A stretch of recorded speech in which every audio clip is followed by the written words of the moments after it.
Hey y'all, welcome in to another episode of our Sistas Keeper, the live Tyler Perry Sistas unofficial after show.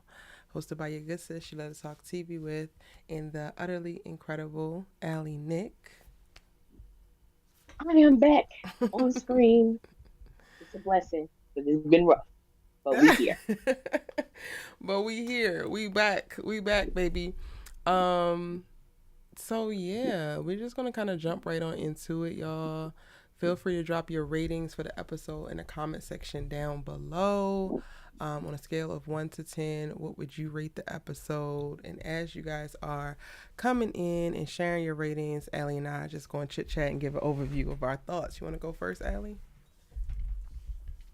Girl, I'm gonna need the Lord to be with me because I don't know what my thoughts are quite yet. But what I will say, I was very unimpressed and non entertained for the most part. I checked out a few times. I'm not gonna lie. I checked out a few times and I can't quite put my finger on what just wasn't hitting for me Mm, with this episode. I think it was a lot. Some things I realized like I don't care about, so I didn't understand why the writers was giving so much time to Jordan and his friends. Um, I don't know. I don't really have the thoughts, but my overall, it was for me. It was just. I'm gonna get there though. I'm gonna get there as we discuss it, but I'm trying not to be I'm trying not to be extremely negative. So mm. I'm searching for another word um to showcase my feelings. I just feel like a lot of things that should have happened were glossed over or missed, especially the scene with Karen and Danny. I think that was the most disappointing scene for me. Even though I did like something that Karen said, it was just, Yeah, I think I'm in my head a lot today, and my energy is definitely a little low. So if y'all are picking up on that, you are not crazy. It is different. I had a very interesting live yesterday for All American, and I think that pretty much took all I had, and I didn't realize how much the spirited debate, I'll call it, pulled from me. So in watching this episode, I really did not connect with a lot of it, did not feel engaged with a lot of it, but I was not sure if it was me, if it was just me not finding the capacity to meet this episode where it's at, or to go and like just make an additional effort to try to see whatever there is to discern or be able to like carve out. This episode felt like a lot of work to really try to enjoy, and I just didn't have the energy to do so. So I just kind of let it play. So much like you, I feel like I haven't fully synthesized, I guess, my thoughts around it. I, of course, am going to enjoy Karen as a character. That's kind of as a default. But even with her, this episode, I feel like we're starting to get in a little bit too muddy waters that I don't think is actually true for her character. Even amidst her being confused or feeling anxious or feeling nervous within her circumstances, she's a character who just feels very deeply, thinks very critically, and is very passionate. So to see her kind of like play the 50, even in little moments, it just kind of feels weird to me. Um, and then a lot, like you said, that went down in this episode felt very inconsequential. So, yeah. it really did. I did catch your live the other day. I finished it this morning, so I know you definitely you was giving it your all, sis. You was giving it. So I definitely I understand. But yeah, it seemed, and I think we talked about this last week too. A lot of Karen's dialogue is, I think, piggyback from what you stated. It seemed on brand for her. Like it seems like the writers. just from my perspective, they're having a difficult time finding Karen. Mm-hmm. And I'm thinking she's pretty, it's like they don't know how to deliver certain things because it was one part. I don't know how we want to do this live today, but it's just like the it was just one part where where Aaron was, expressing the class he signed them up for, and she was like, "Isn't that what the internet is for?" And I said, "What? That doesn't even sound like something that she would say." So it's like, the writers, I don't know what they're doing. Like I just honestly don't know what they're doing. It seemed there was definitely a writer's choice to do that, and I'm confused as to why. And I'm starting to, and I think we talked about this last episode as well. We don't have to see everybody every episode. Mm-hmm. Like we don't have to see everybody every episode. A lot of storylines are not even that interesting at the moment, so we can chill with them. It just seemed like they're just trying to pack a lot, and it's not serving the show, um, in a beneficial way Right. at all. Sorry, I pulled out my little pen. So I'm gonna try to give y'all everything I possibly can find. So I'm writing my little notes as things come up as you're talking. So we can really go into it. However, let me go ahead and get into the shout outs real quick. Hey Barbara. Hey Save Sister. Let me go ahead and make sure this is all the live chat. Save Sister 1965. Hey to our dope moderator Vaughn. Hey Vaughn. Um, Mel Cunningham, Jamira, D Lovely. Hey, Erica James, who gave it a -0. I don't think that's how that worked, boo. Mm. I don't know if you could -0, a -0. Mimi Loves Peace gave it a 4. Purple Love, hey boo. In Between gave it a 3. Mel Cunningham gave it a 3. Hey Photostar 2008. Hey Demetria. Hey Cheryl. Hey Kimberly Felder. Hey Lynn Williams. Hey Angela. Welcome in, boo. Allie, they say you glowing, girl. That skin is popping. Um, Thank you, baby. It's that chocolate. You feel me? Kimberly Felder gave it a 3.5. Save Sister 1965 says Karen character is out of character for her. It's like off. Very real. Very, very, very much so. Bobby Yes. Carr. Hey, boo. Welcome in. Hey, Kelsey. Gave it a 2. Hey, Tracy B. All right. Mm. Hey, everybody.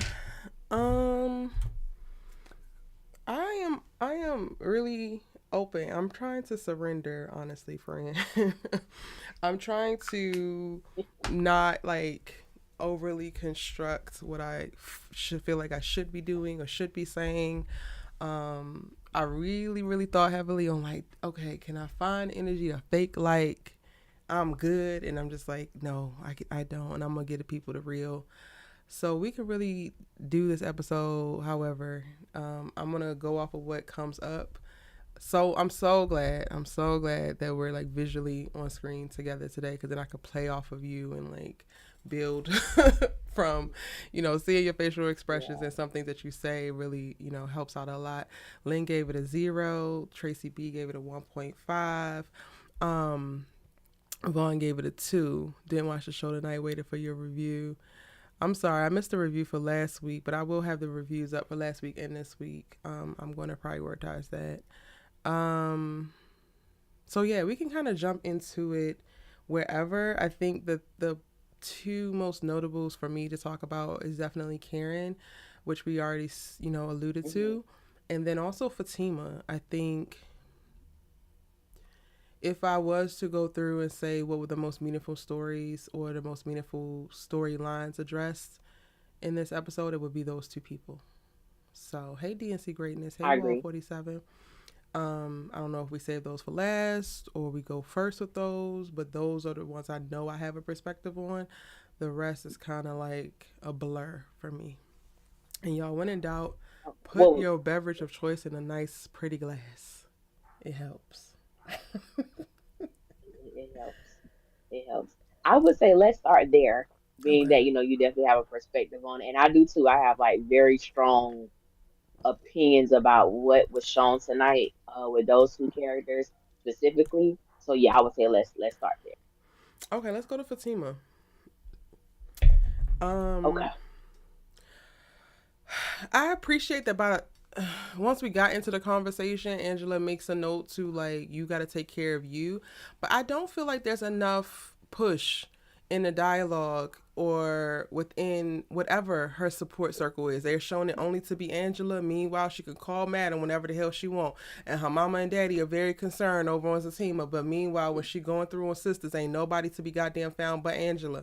And I appreciated Angela saying she wants to support her friend in this relationship, which is cool. But you also gonna have to rip the damn band-aid off because this friend is destroying her goddamn life behind this relationship, and we need to talk about it.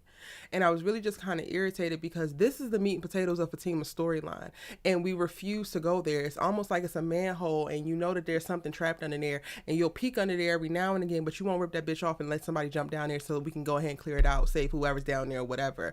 And it really pisses me off because the character Fatima, or at least the character that we met and really got to know in season 2 as a team, I feel like deserves this exploration. I think that she deserves to dive into. You are now failing your law school that you just got back into. You are over 35 woman now in law school, so you are already behind in life, but technically you're not behind in life. But let's go off of what people say in society and what you're thinking in reference to your mindset and adopting to societal standards. Because girl, you can do whatever the hell you want at any age. I'm not age shaming nobody, please believe me.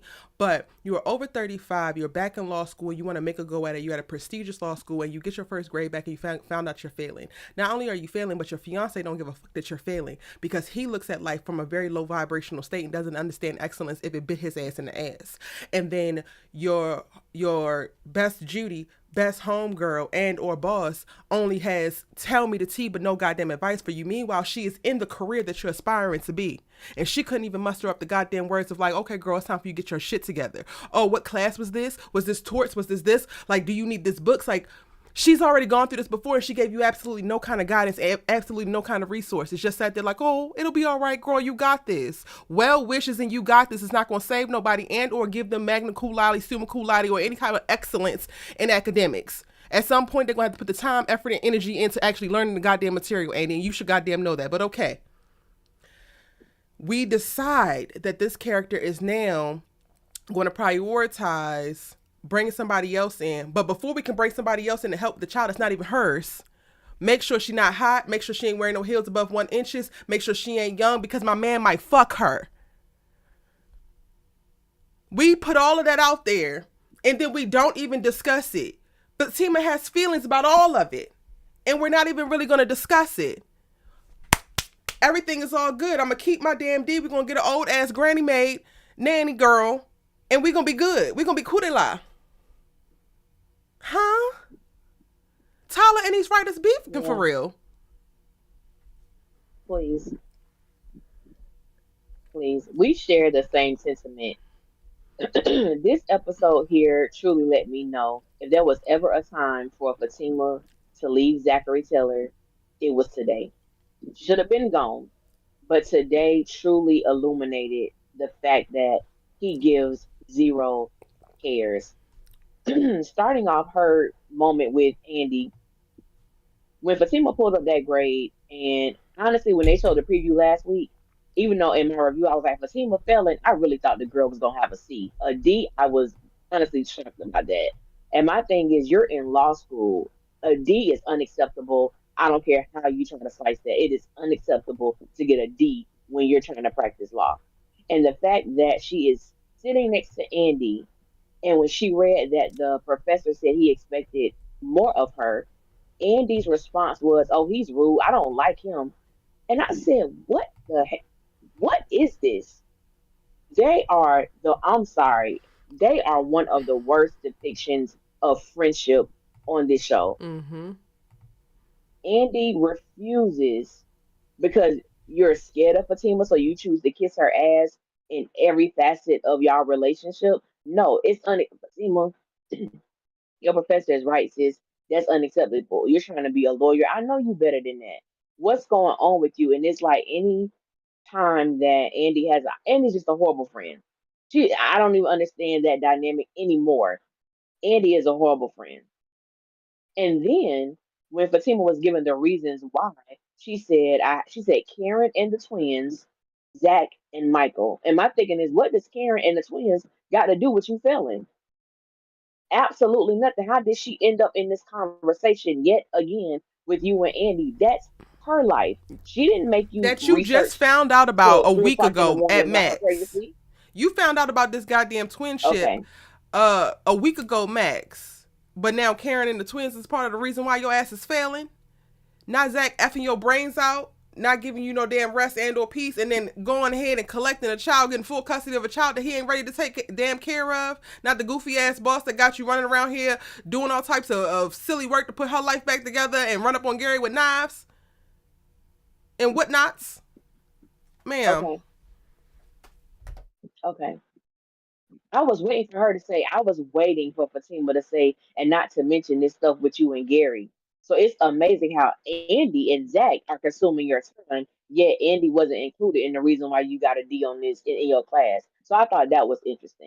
And then when she goes to Zach and they're talking and she tells him about her day, I think his response was like, so, like, it's a D, you do better next time. And I'm just like, Fatima, sis, I want you out of this. Like, I really want you out of this. And that goes to the conversation we had, the discussion we had last week. It's not the fact that we're trying to bash Fatima, don't like Fatima. It's like, sis, what you not seeing?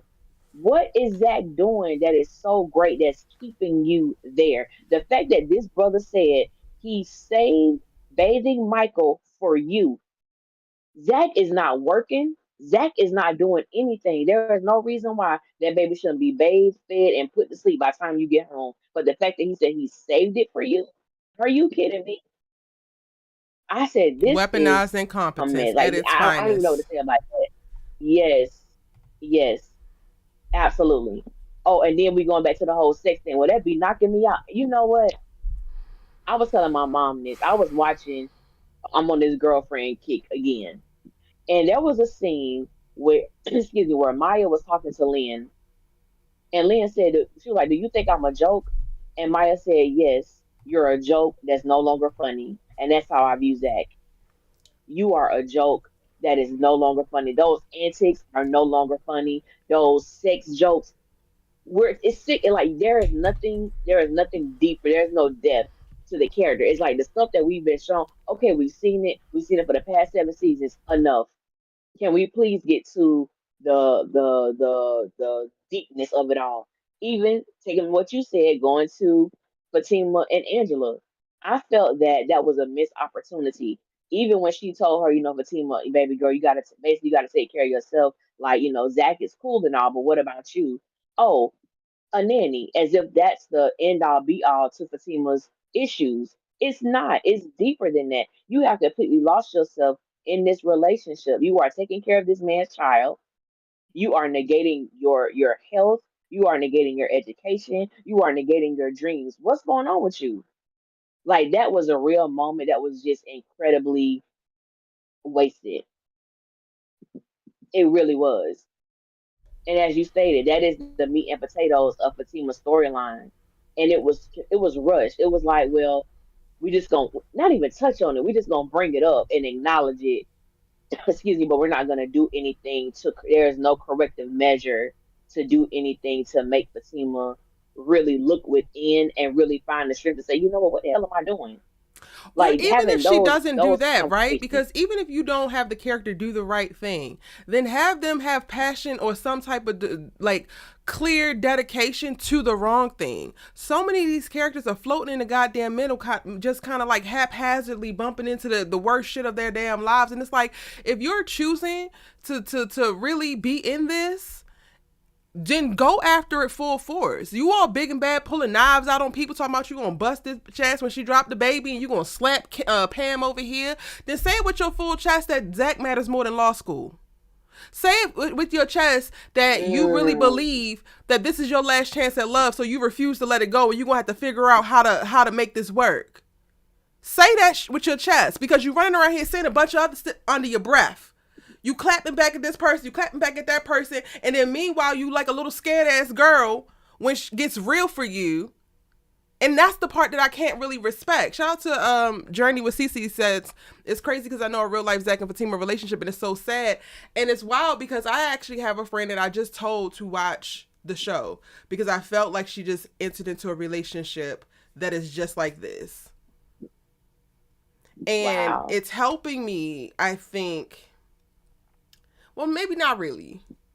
I'm thinking more about Fatima as a woman, because I have a closer proximity now to something in my real life. Um, but I told her so many of the things that I have said on this show. And I'm like, listen here, I'm going to tell you the goddamn truth because while I want to support you, absolutely the fuck not. Absolutely not. Unequivocally Period. no. Like that's what I have recently said to a good friend. So that is for everybody who's just like, oh, she just hates Fatima. Be clear. Erica talks about these shows as if they're real life because I understand character development. These are people based off of real people. And it ain't about hating Fatima. It's about wanting Yes. what's best for Fatima. And women, not only Fatima, but women like Fatima deserve better. Your ass deserves better. If you watching right now and you dating a Zach, your ass deserves better. Stand up. We might laugh, joke, kiki, haha, crack a joke here and there, but also stand your ass up. Because if you have goals, you I know have that's right. dreams, you have desires, you have things that you see for yourself, no man, woman, and or child is worth you giving up any of those goddamn things. Because regardless, when you leave up off of this earth, it's just going to be you, babes. Standing in front of the whoever you believe, accounting for the decisions that you made while you were here. You. Fatima needs to get her shit together. And yes, it's one grade and maybe she could do better the next time, but that's not the attitude of a goddamn winner. I don't understand how women's vaginas get wet for men who don't take care of their kids and men who are losers. How is the punani wet? What are we talking about here? Fatima, you sit in a bar, woe is me, because you have taken on all the problems of the world of this nigga. And you could immediately, you know what? I'm going to focus on school. And that will save every last thing will fall from your shoulders the moment you say no. And now you can't figure out how to say no. And then the writers can't figure out how to take us on a journey of why you can't say no.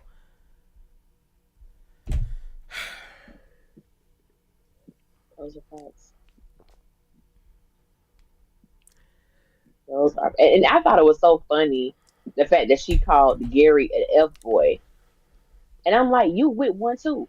Hello. So it's so amazing how you can accurately assess who Gary is, yet the person that you sleep with every night, you can't accurately assess that only when you're mad at him. But when you're standing where your emotions are not aroused, you can't accurately depict who the hell you decided to share your life with. Very interesting. It just don't be looking for me. It just don't be looking too good for Fatima. Like every episode, I'm like the writers are doing a great job with making her look like the bird chick. Like they are doing a wonderful job in that area because it's like for me, I cannot believe this is Fatima. Like honestly, I can't believe this is the person that we're seeing at this point in time in the show. Like for real, I can't. I can't believe I can't believe she's engaged to Zach. I can't believe she gave up her condo to move in with Zach. I am so blown about her decision making at this point in the game. It blows my mind. It really does. I mean, I think I'm getting less and less surprised by it because the unfortunate truth that they also will not address, because whether y'all want to believe it or not, Fatima's storyline is the woman who is refused to let go of this man because she thinks that this man's her last chance. And whether she's an independent woman or not and can do it on her own or not, she still has an underlying belief, a limiting belief at that, that there's a certain level of validation that she needs, and there's a certain level of status, there's a certain level of I have actually made it if she's able to maintain a relationship. And a lot of y'all have it. I used to have it. So I'm not even on her in that regard, but that is her damn story. She is the story of the woman who's going to go through hell and is going to settle for whatever because it's better to have a man than to not have a man. So if you have a man who is not actually helping you, who does not fully see you, who is not actually aligned, then you're still better off than the hoe next to you who don't actually have a man and might be happy and fulfilled and have all the time in the world to chase her dreams and learn new languages and all of that kind of stuff. Again, it's a limited belief, but it's her belief. Now, at this point, I'm not even begging the writers to get her on the right track to get her to know her worth. I'm begging you to commit to her actual story and show us the story of the woman who believes that he is her last chance. There is not enough desperation being shown because you got to be desperate. You're ready to torpedo your last chance at law school, this law degree that you seemingly have coveted for so long. But it can easily, all of the prioritization and all of the effort can go by the wayside the moment that Zach fucks up again and needs a fire put out. Y'all got to tell me that story or don't tell me Fatima's story at all. Facts. Those are facts. That's just point blank, period. And I think that's for a lot of the characters. It's like, okay, well, since we're going the wrong, excuse me, since we're going the wrong way, tell the story. Don't just acknowledge I'm going the wrong way. Take me down there. Take Lead me my down hand. there. If we're going to Show go me to what'll hell with happen as Daniela I go any down the goddamn wrong way. way, absolutely, Allie. If we're going to hell with Daniela any goddamn way, then show me what it looks like to be a jealous ass best friend. Show me, writers. Get me in the mind of the that is literally hates her best friend. Tell her story. Enough with this surface level bullshit. I'm sorry, Allie. I interrupted you. No, no, I mean, basically, you reiterate what I was saying. If we're going down the wrong way, we've seen the red sign, the warning sign, wrong way, dead end. Since take us on that journey. I just feel like with so many of these storylines, I feel like things are just happening and there is no rhyme or reason as to why they are happening. It's just like, oh, Fatima don't want nobody to talk to her. She mad because the little boy wrote on, scribbling on her purse. And then the very next scene, we see the chick at the bar. I was like, well, what she got there? Okay. And the first thing I said was, they bet not have Danny pop up. That was the first thought I had. And then when I saw Angela, I was like, oh, this is a surprise. So my thought process was, she talking to Angela to discuss she got this D and she's distraught about it. And going back to what you said, like, girl, this is my last chance to make this thing work. I don't know what. And then I think the fact that she said she don't know what to do. And then I think I was pissed because I'm like, so the nanny is the solution? The nanny. After everything Fatima just put out here, the nanny. I said, you know what? But I don't expect much of Angela. I'm gonna be honest. I don't expect much of her. So I The feel this is nanny on is the brand solution, not for her Zach to do. actually showing up and taking care of his goddamn son. Yes.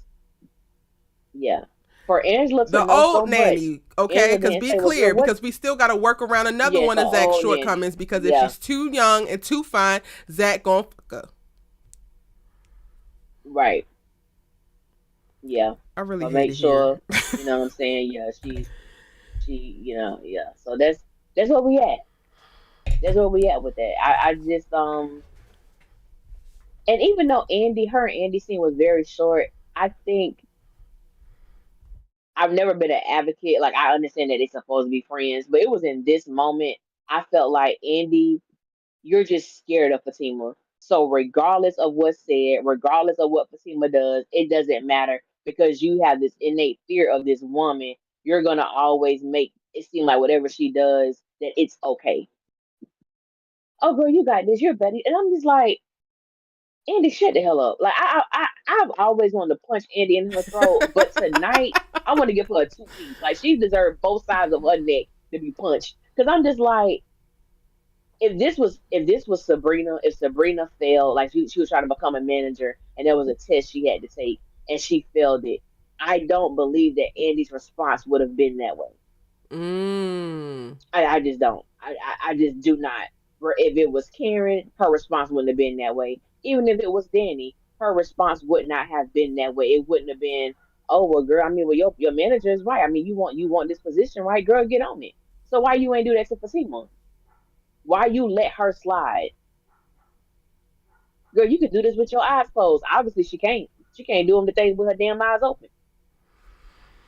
Eyes closed. I said, Andy, shut up. Like I don't even want to deal Please. with you right now because you're You're phony as adding hell. nothing. Thank you. You You are gave us phony as hell. nothing. You gave us nothing. A whole bunch of yapping and you said nothing. Ugh. Nothing.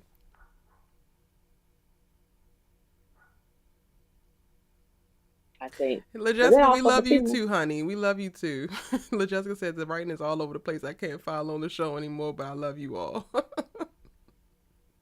Love you too, boo.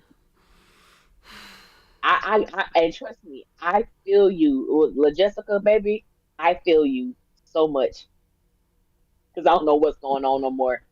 I don't know what's going on. I was so excited for these new writers, and some of them came out the bat. They came out swinging, like they really like the first part of Listen, I'm still of holding my season breath. seven. I'm holding my I'm like, breath for okay, another Maggie cool, episode. Okay, I'm holding my breath for another Maggie episode. yes. Maggie, I need Thank you, you for saying her name. cause baby, I don't know Yes, what the hell we're dealing with right now, but I need you. Maggie,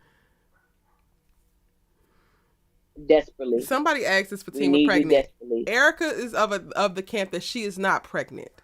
Whatever you choose to believe, as for you and your house, that's on you. But I believe that Fatima is not actually pregnant. Hell, we saw her drinking again tonight. Wasn't she? I feel you. I feel you. I definitely feel you. I just, yeah.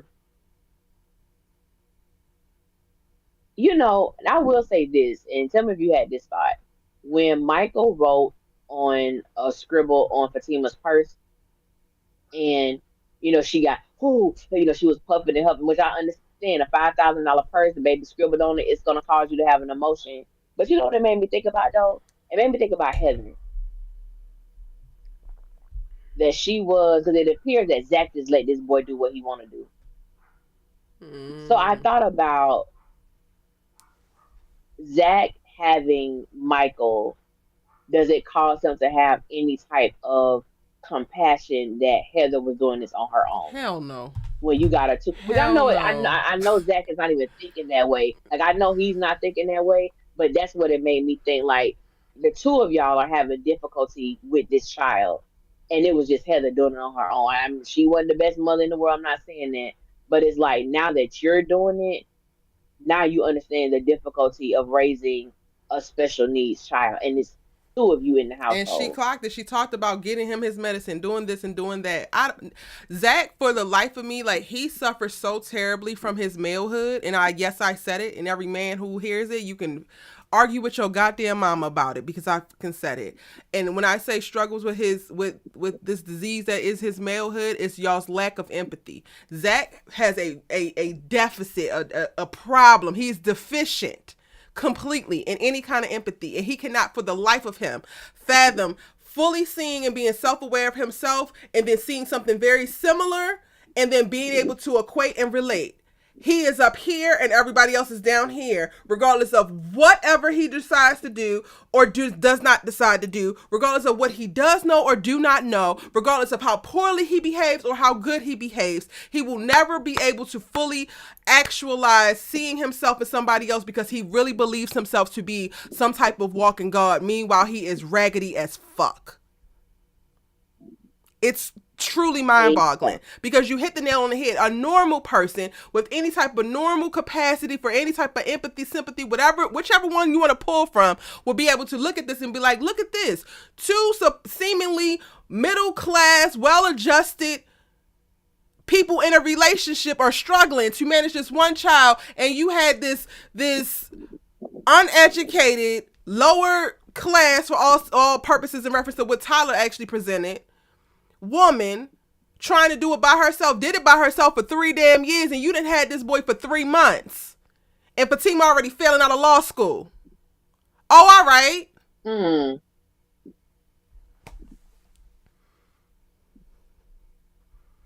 Yep.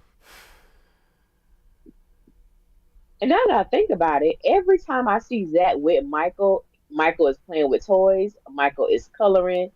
I don't. He is never working with him to Ever. expand his vocabulary, help him with speed. He's doing none of that. It's just like, yeah, just color, just play with toys. I'm keeping him busy so that he don't bother me.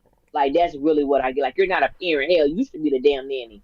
You are the nanny You because are the you're nanny. not parenting. Because baby, you're not parenting that child at not even in the least bit. Are you parenting Michael?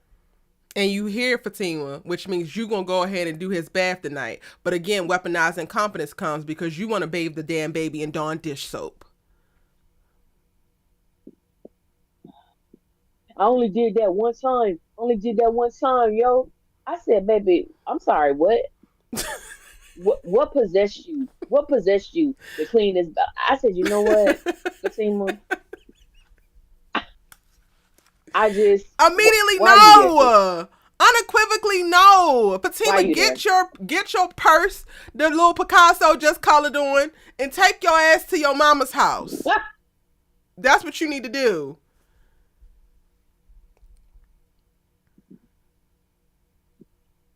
Girl, that's funny. But yeah, Ain't no else yeah, says, just imagine what it would be like if Fatima wasn't there doing mommy things. Zach is doing exactly what I expected him to do. Dude has not changed for the better. All he did was get some money. that's it. But when Erica said it, she's a hater. Zach literally is Okay, showing when y'all Allie this. said, literally, He's living it, y'all. We're not making it I'm up. We're not saying, trying to hold a black man down. Zach is literally giving you bottom of the goddamn barrel. Mediocre man at his finest. And he's struggling to keep up with being mediocre. Child. I want Fatima to go, but you clearly know she's how not going to that is a go. word. That's a word you just said. What? You that is a I got to pause. I got to pause.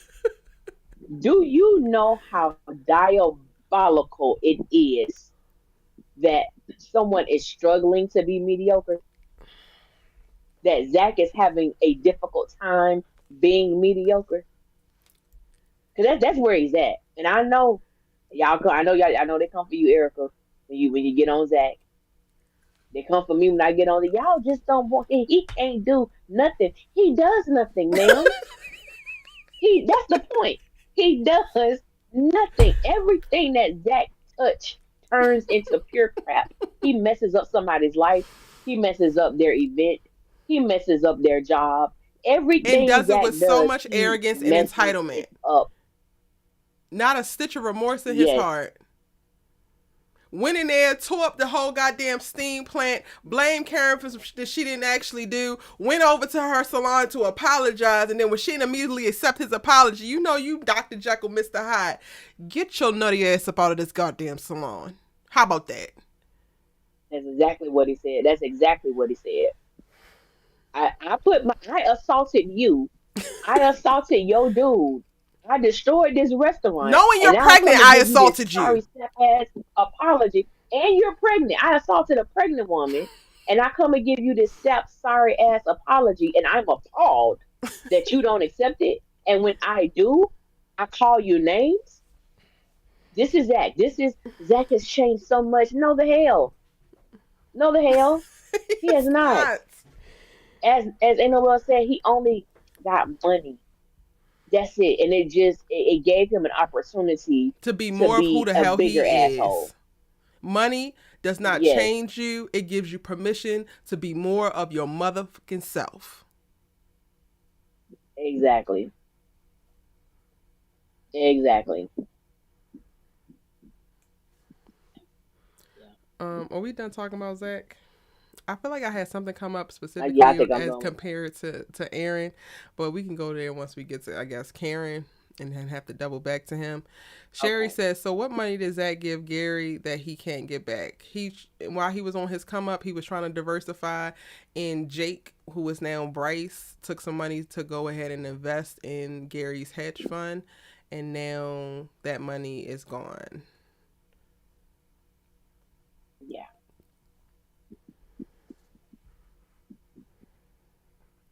You know why he did that? No way.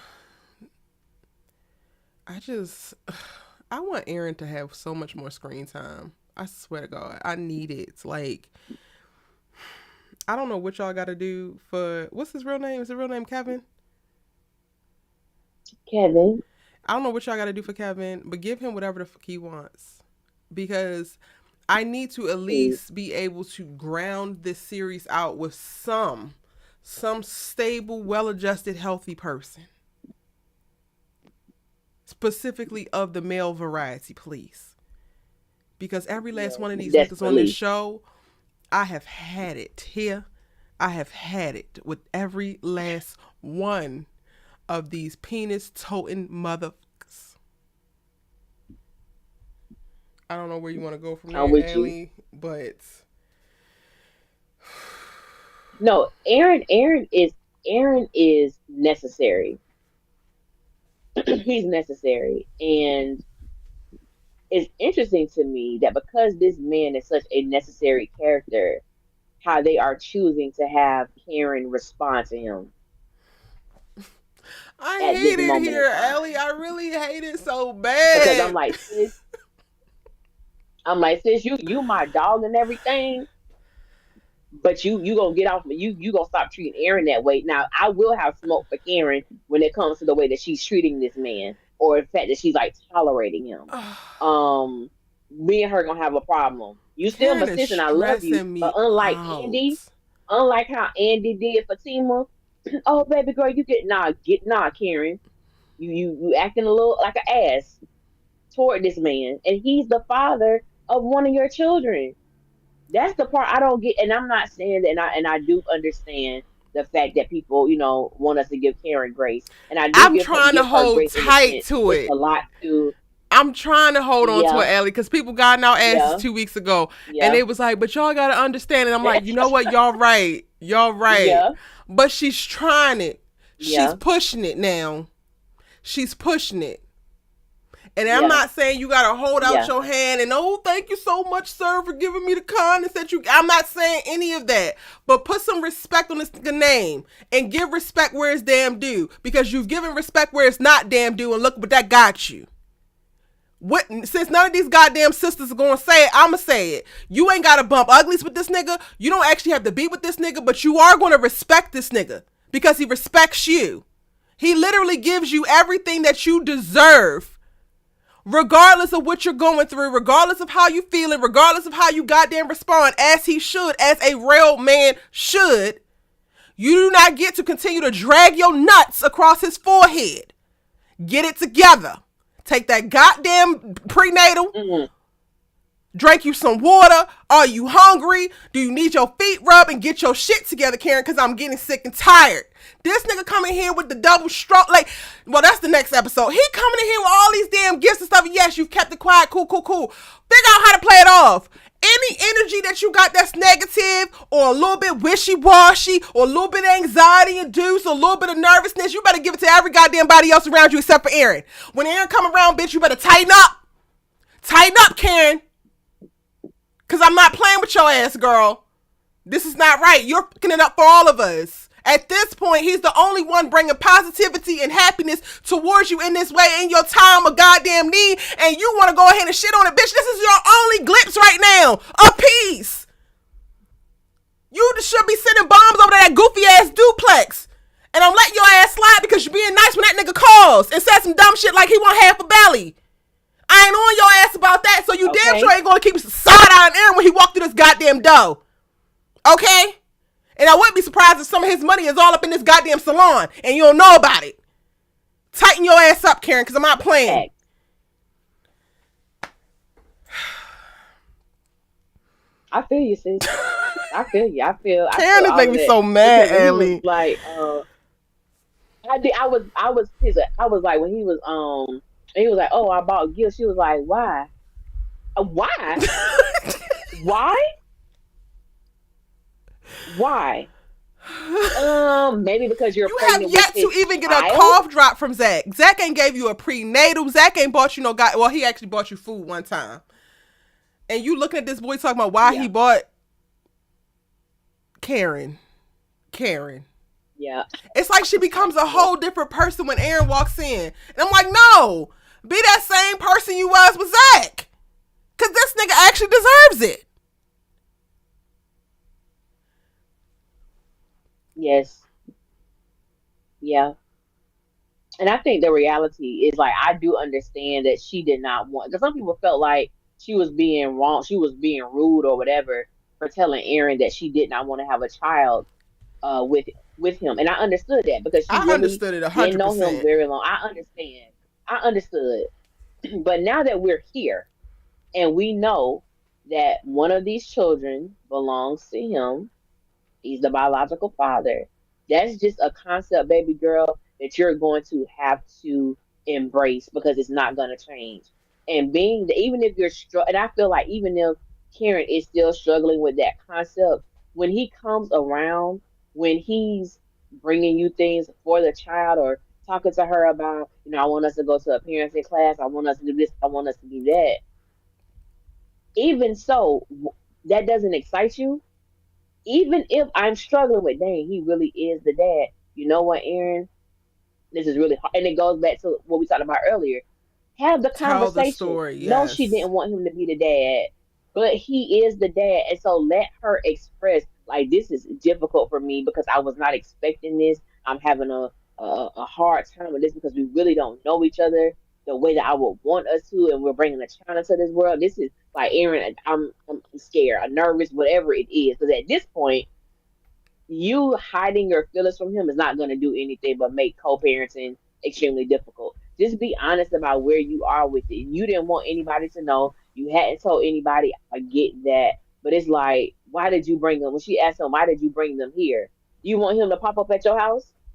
Everybody already think he a stalker anyway. The fandom, you want him to just pop up at your house, and I think even still respecting that boundary. I'll come to your shop, but I won't come to your house because I know that's not really what you want at the moment, and I'm respecting that. So I was like, yeah, I'm gonna need for Karen to tone it down a lot, a lot in this moment because I feel like even if she's struggling with it, he should not have to hide his excitement because he's having a child. The Mm-hmm. fact that this man said, "I am honored," to give Kevin all the things, whatever money he want, whatever he want, give it to him. When that man said, "I am honored to have a child with you," what?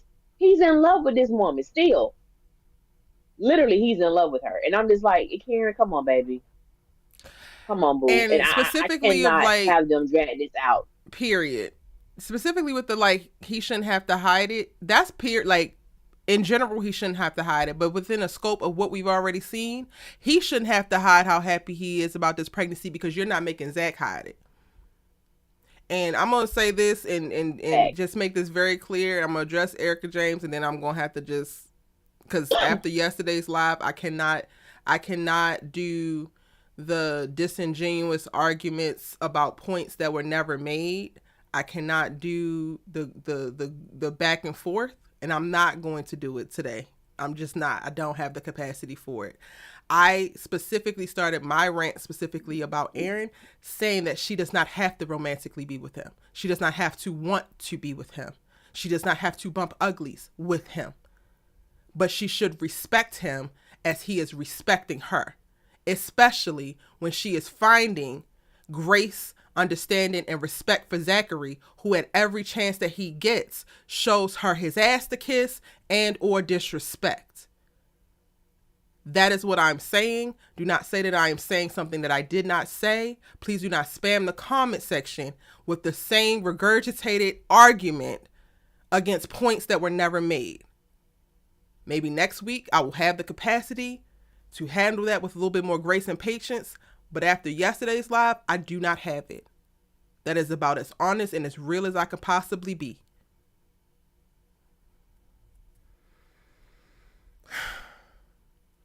Those are facts.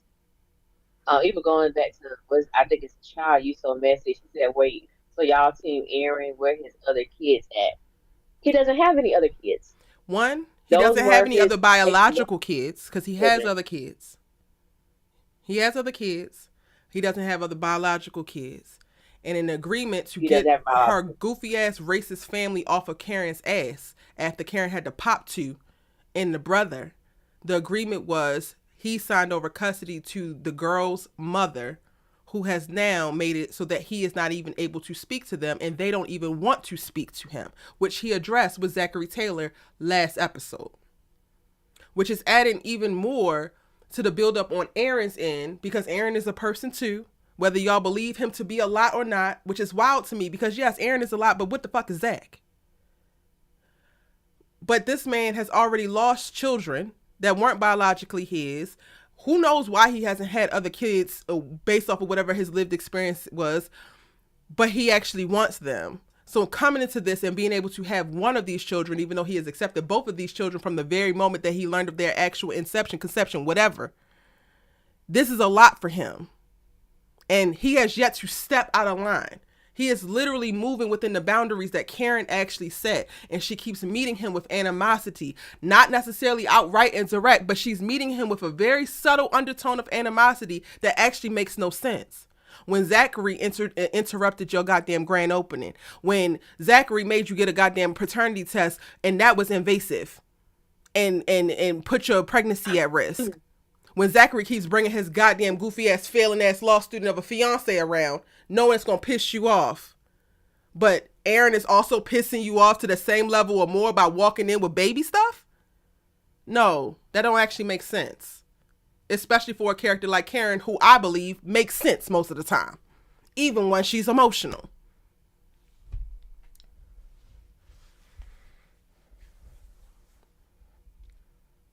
And I think that, and I'm not expecting Karen to truly no, let me not say I do, even with all she got going on, to simply consider just for a brief moment the fact that she already knows that information about Aaron. She knows that he loved those kids, and she also knows that those children are no longer in his life. And so now he has this opportunity to have a biological child, being that this is a man who spent 15 years with these children, and now they're no longer a part of his life anymore. That's a hurtful place to be in. And the fact that he kind of did this so that she would be protected in some sense. And I know that is not even going in her mind, like she's not even thinking about that. But I think it says a lot when Zach's feelings are being more considered than Aaron's. That's wild to me.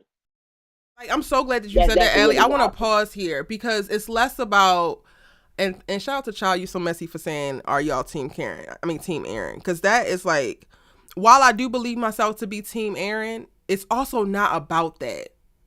Like, if I zoom out on a 50,000 foot view, it's more about rewarding people for doing like positive reinforcement.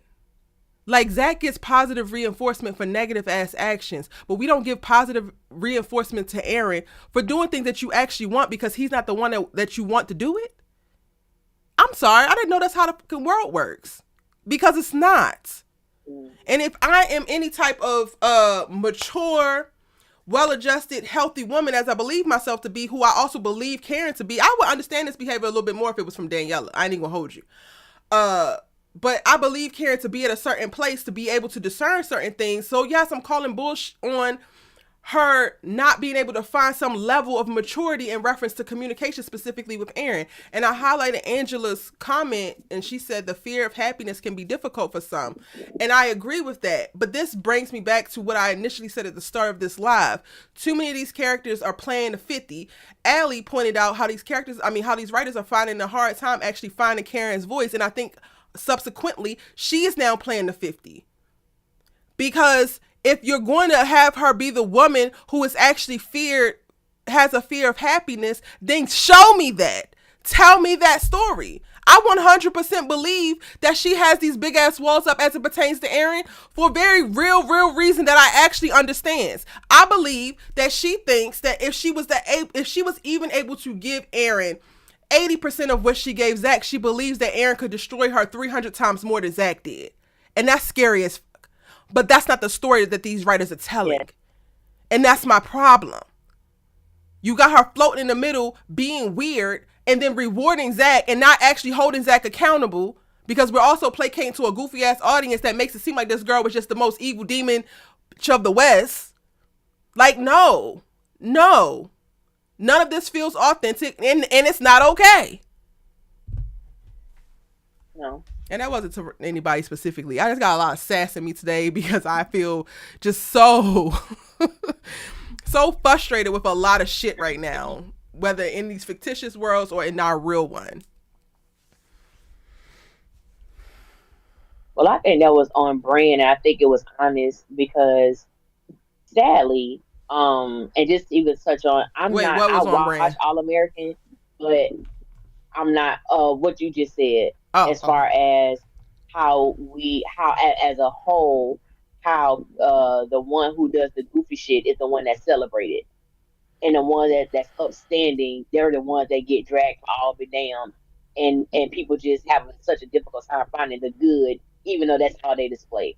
And not perfect, but their core, the core of who they are is they're just genuinely a good person. And I was saying like I watch All American, but I'm not like a huge fan, so I am not the person to have a conversation with about the show. But listening to you, and I know enough about the show, and I've seen every episode when you talked about like how the Baker twins, how they can do some jacked up and still be glorified and still be applauded for the crazy mess that they do. And then you have a character like Spencer, who you do certain things, but you're constantly having to deal with the consequences of your decision making. And that's the same thing I see with Sistas. Excuse me, Karen is a character who constantly has to deal with the consequences of her decision making. Zach does something and he always gets off. He gets thrown in jail. Oh, Fatima gonna call Andy, he gonna get out. His ass should be arrested. You beat up a lawyer at the damn law firm. How you go to jail for 20 minutes and you out? You know what I'm saying? Like, how is this possible? Zach has done so many things, and you just magically get out because your girl worked at a law firm. Like, it's crazy to me. You miraculously come up on this woman, you give her her bag, she gives you this tip, you make $2 million. Now you big bad Zach, and it's like, where are the him being in jail to me is not a consequence. It's a joke.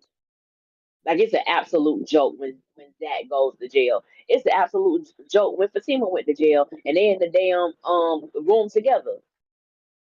And because Andy knows somebody, they're always quick to get off. A character like Karen, yes, you had sex with two men in your ovulation period, and now you're pregnant by both of those men.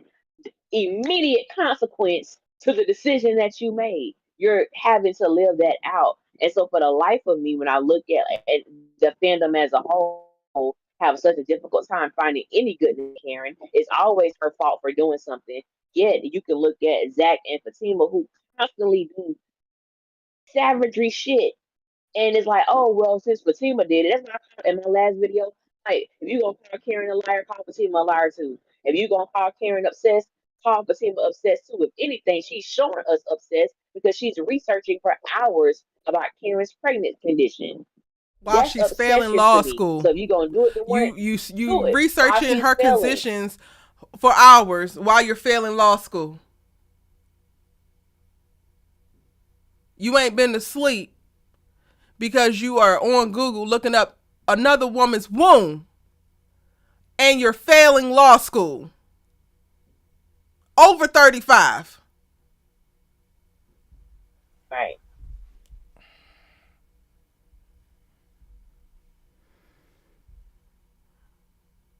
Ellie, I just I've been feeling like I'm in a goddamn Twilight I'm Zone looking at lately. I swear to God, I feel like I'm in a Twilight Zone. None of this shit actually makes sense to me. And I'm seeing some of the comments in the chat, and I kind of want to open up the Discord, but then low key, I'm like very nervous after yesterday to open up this damn Discord because I feel like some of this y'all need more space to say whatever it is that you're trying to say. I'm not understanding. I'm not understanding. But I also, Yeah, I've been. I don't know if it'll be a safe thing to do because I am not. What I am realizing is I'm at a place right now specifically that I don't have the capacity to argue with people for privilege in their proximity to whiteness. I'm not arguing with nobody for their right to scrape the bottom of the barrel and lick the bottom of a dumpster. So if that is your point, if that is what you want to get across, baby, you got it. I am here, and I believe Allie is here to unpack the things that we are presented on screen in a very real way, point out holes, and maybe dive a little bit deeper into those because we're not getting it specifically from the show. I think a very real thing to discuss is women who have not been met yet with the kind of love that they deserve, but they kind of believe that it's out there. And then when they finally get it, it's too good to be true and they don't know what to do. I think that that's a very real thing. But that's not the story that they're telling on Sistas right now. Is it the story that they should be telling? 100%. That should be Karen's story if they're going to have her react to this man in the way that she is. But that's not the story they're telling. The same way that they are not telling Fatima's story of holding on to Zach because he is her last hope for romance. So, again, I want to open up the Discord. I'm going to open up Discord because we ain't going. Ellie here. Ellie got my back. I'm opening up the Discord for anybody who fully wants to better unpack this, or you have something that you want to say.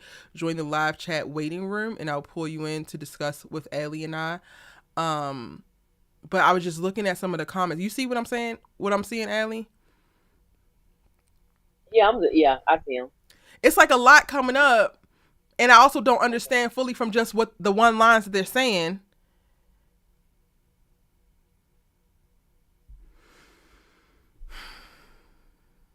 So like NWO8 says, I don't think the women on this show realize how hard it is to find a good man, especially in this day and age. I am very nervous about that particular line of thought because I'm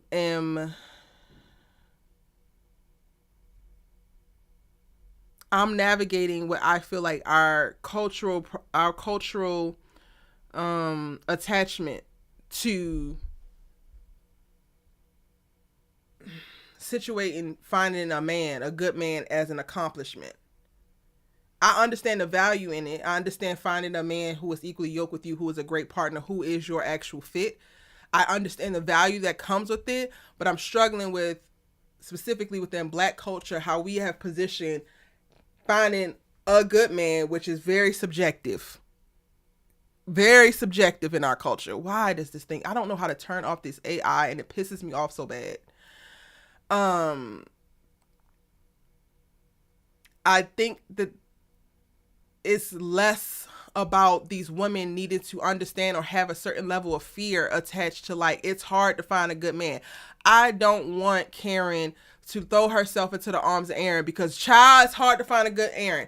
I want her to be of the belief that yes, Aaron is a unicorn, but there could be another one. If you truly believe that this is not the one for you, then maybe there is another one. Cool. However, in the meantime, in between time, you are able to take the respectful interactions and the support, the community, in a healthy way, especially because you're currently steeped in such a negative community. Your girlfriends don't have your back. Pam kind of have your back. She getting a little iffy for me right now, but then also she can only do but so much at the level that she is in life. This man actually has more money than you. This man actually has his own business. This man actually has some things to actually be able to pour in to your circumstances. So it's less about Aaron is a good man. Like, don't sleep on a good man. And like, girl, be in community with great people. He's a great person. I don't know if I just went too meta, Adley, but I, I always, I always wonder when people say about a good man, what, what is, what are they, what is that being defined by? Because Fatima believes that Zach is a good man. So I always wonder when people say, that that's a good man, what exactly are we? referring to when we say good. There's a whole lot of good men out there who are trash as hell, but they're a good man. I look at it for me like this being. I look at my friends. I would say 98% of my friends are married, so who they believe are good men. And then when they tell me certain things about their relationship, I'm wondering why in the hell did you marry this person in the first place after what you just told me? But that's supposed to be that's supposed to be the head of your household or all this stuff like that. I have a difficult time when people say a good man because I know what my standards are when it comes to men, and it's more than just them being a good man. There are certain things that I do want my man to possess, and I want you to be better than good. I want to be better than good. I want a man that compliments me in certain ways that I have, set up that means something to me. Yeah. And it's And and that's it's what's missing to me on this show. And I think that with Aaron, the reason why I would classify him as a great man and as a man who, excuse me, definitely compliments Karen is because when Aaron first comes up on the scene, we know what happened with that at that damn grocery store. What did it for me was that Aaron did not have no one had to tell him he was wrong for what he did. He mm, understood I'm in my feelings. I responded incorrectly and I want to make it up to you. That's not who I am. And for Alicia, for me, that I'm big on that. I'm big on that it don't take you 7 days to realize you was being a prick. That you can recognize, you know what? In this and that's how I am as an individual. If I know I'm about to be a bitch, if I know that's the energy that I have, I would tell anybody, you know what? I'm in a place right now and I don't want to say anything out the way to you. I don't want to have an attitude with you. So this is what I'm gonna do. I'm gonna go over here. Can we please talk about this? Because I don't want to disrespect you. And that's just me. I don't want to disrespect someone that I'm in relationship with. And it's easy to go off. It's easy to say something quick, foul at the mouth. I'm good. I can do that, and I don't want to. And it's definitely taking me practice to say, you know what? I recognize the energy that I'm in, and it's a nasty funk, mm. and I don't want to. I don't want to be this. I don't want to be this way. So give me a moment, if you don't mind. I do want to finish this conversation, but right now, the way I'm feeling, I know it's gonna go left, and I don't want that between us. And so when Aaron did that, automatically he had my vote from that first episode. That he Oh no, recognized see what it was. He the this acknowledged why I date what white it women. It is. stung for me, Allie. It stung for me for a while. It took me a I minute. know, I know, I know, I know, I know, I know, Cause I was like, well, babe, you ain't ever gotta say shit else to I me. know. Enjoy. Enjoy your snow bunny. Her psycho ass. Oh Enjoy my it. god. But there is Yeah. something to be said But I about a knew, person who can and he address corrected it. and can be accountable to their own actions, can again have a certain level of self awareness and see themselves and actually tend to it, like speak to it. Um, and it's Yeah, tricky because like yeah. I think it was NWO8, I can't remember, but I didn't highlight your comment specifically because I'm like trying to come at you or anything. The nuance of it is like, or trying to navigate it in conversation is like, I do believe that I'm assume that you have the best intentions in saying that, because there is something to be said about how these women navigate romantic relationships. A lot of them just settle for whatever, and you could say that that's because they don't actually understand what a good man is. But again, society wise, like, let's have the conversation about what an actual good man is, and is it time that we retire that particular term, because we've already layered it with so much mediocrity that it's not actually not good. Because as far as I knew growing up, a good man is the man who came home at night, but he could have also still been cheating. He just came home after he Mm, did it. A good man is a man who kept a job, but also he has no damn ambition. He ain't getting no raises or doing anything. And I'm watching my mama excel and have to pay for everything. Like, it's given that the good men aren't actually that damn good. And on a whole other note, right? I think that men have co-opted the conversation around a good man and they believe themselves to be good, but never have to cultivate any type of emotional intelligence, never have to cultivate any kind of self-awareness. They're moving through life and like, oh, I don't hit women, so I'm a good man. Oh, I'll pay for the first date, but she better have sex with me, I'm a good man. Nigga, you're not. That ain't actually. I'm sorry. Many of these men are not physically abusive, but they damn sure are verbally and mentally abusive and don't even know it. And that's a good man, Savannah? I'm good on it. Okay.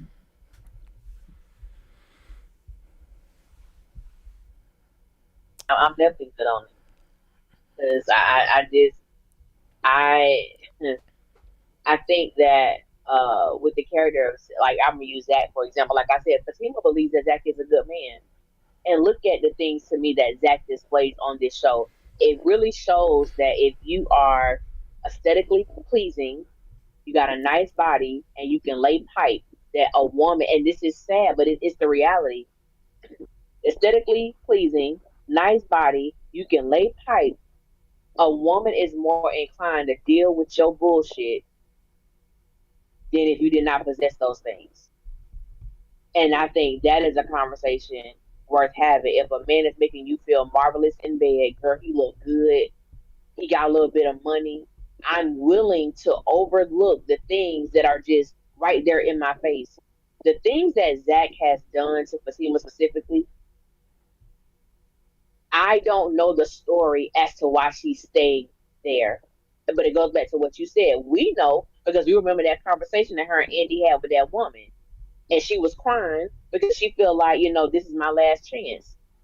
And let's deal with that though, because as you stated, there is no desperation shown from Fatima for her to feel that way. So how do we have that dialogue that she had with Andy about this? I don't want to be this person. Yes, you do, because in actuality, that's how you feel. You don't want to be that woman that's coming into Andy's office 15 years from now, when you in your 50s and you divorcing your man. And I understand that, but that's not, like we stated earlier, that's not the story that the writers are showing us. We are seeing that Zach can disrespect Fatima, call Fatima out her name, make her responsible for his child, have no type of compassion for her failing law school, and just go about your way because you still gonna open your legs up when you come home that night. There is no challenge. There is no I deserve better. There's none of that. She's just complacent with what she has. She's complacent I'm just so because he's curious aesthetically pleasing. What your curiosity is about. because Fatima has, on numerous occasions, has coined Zach a good man. And when we were imagining a good man that we wanted, did we imagine this level of suffering and accepted, like, okay, so for me to have this good man, this is the amount of suffering I'm willing to take in my life? Because you said it, he is a good man, and you have consistently suffered this entire time that y'all have been in this relationship. So is the suffering good too? Is the relationship good? Is everything that has come into your life or happened by way of this man coming into your life, this good man, thus far, good as well?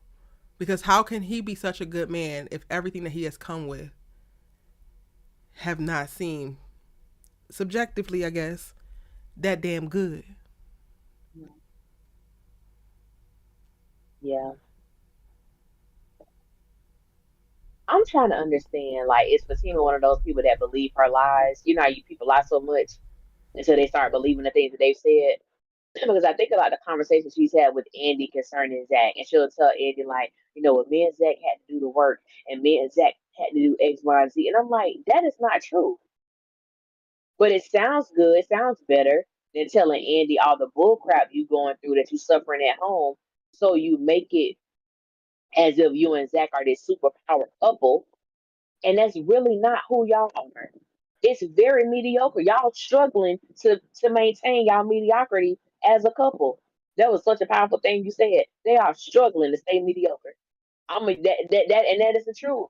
when you look at there, to me, there is nothing to look at in their relationship that people should be like, oh yeah, man, that's a really good. That's it. And when I see people in these sister groups or whatever, and they talk about how good of a man Zach is, how Fatima shouldn't go anywhere. And it's sad to say, but when I read that, I automatically think you are not a good friend. I automatically think people like that, you're not a good friend. Because what you're telling me is if Fatima was your friend and you're able to see all of this stuff that's going on, you would be telling her to stay. There's no I and I'm one of those people, Erica, when it comes to marriage, I don't be telling people to leave your husband. I try not to do that. But I had a friend, her and her husband are divorced now. I've done But it. I I ain't had a even gonna hold friend, you. I've done it. her husband was, and let's say just super trash. He was beyond, beyond. You heard of Busch Gardens amusement park? Mm-hmm. You ever heard of Busch Gardens? They were in the military, so she got free tickets to go to Busch Gardens. This Negro took her free tickets, took his best friend wife, and flew his side chick down and took her to Busch Gardens with my friend's free ticket. Baby, and that's just they ain't even he's done some horrible things. And I'm like, why are you staying? And her thing was, I don't want to be a failure. I don't want to fail at marriage. So she was willing to be disrespected, belittled, abused, and then it got really bad once she started having children by him. But I have seen so many relationships like that of Zach and Fatima, and And it's it's like, baby girl, real. at this point, I want better for you. It's so real. That's real. You don't It want to is feel, so but real. babe, you should have thought about that before you married them because marriage is a team sport. And the problem with black women is because we have our resilience and our fortitude and our deep determination that we've persevered through so much, we think that we can goddamn will anything to success. We can raise every goddamn thing, and everything ain't for us to fix. Everything ain't for us to win, especially when we're supposed to be in partnership with somebody. So, babe, you ain't failed at the marriage. Y'all failed at the marriage. But guess what? You lived and you learned, and now you can move on and actually pick a better partner next time from the jump. Which I would love for our media to Thanks. reflect that. Like, for that to be her story, I think it's easier for women to believe that they need to stay in something because they don't want to fail because we aren't shown or taught what it looks like if it does. And how it's not necessarily our fault if it does. And how you literally don't have control, even though you're made to believe that you have to control everything. You don't. You can't. Can't possibly. We're watching Fatima try to do it now and fail in law school. While her goofy ass homegirl tells her that professor is just rude. No, they're real. Mm-hmm. Mm-hmm. Child used to messy said a while ago, what's the smoke for Zach? Y'all think he won't be a good father or an active father to his child with Karen? Is he a good father to Michael? And I don't mean that to be funny. It goes back to the nature of the conversation where we use this word good. We use the Is word Zach a good. good father to Michael? An active father. A good and active father. Because too many A of good and us active father. are coming out of the damn 80s and the crack epidemic and the war on drugs and the fatherless homes, and we're still attached to this idea that a man just being in the home, not speaking to the kid, maybe playing with the kid, watching TV with the kid is an active father. That is not. An active father is an invested father, is a committed father, is an integrated father in the child's life. The child is not a sidekick to an active parent. The child is a priority to an active parent. And as it pertains to a good father, as Allie was getting to, it depends on your definition of good. Would y'all describe Zach as a good father right now?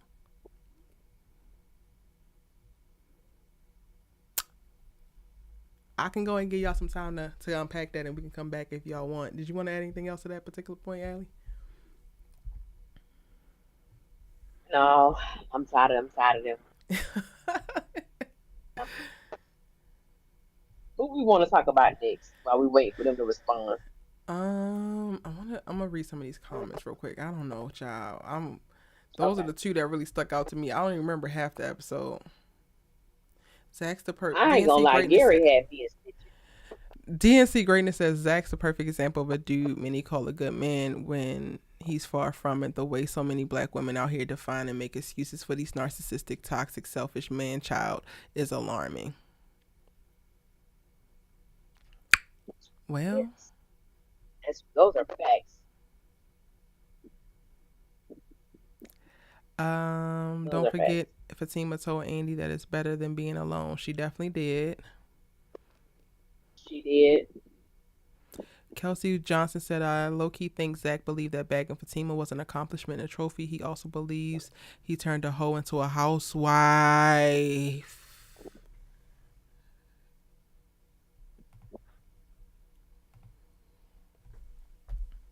Who said that? Kelsey Johnson. Kelsey Johnson. I just pinned Baby it. girl. Ooh, I child. think you're right.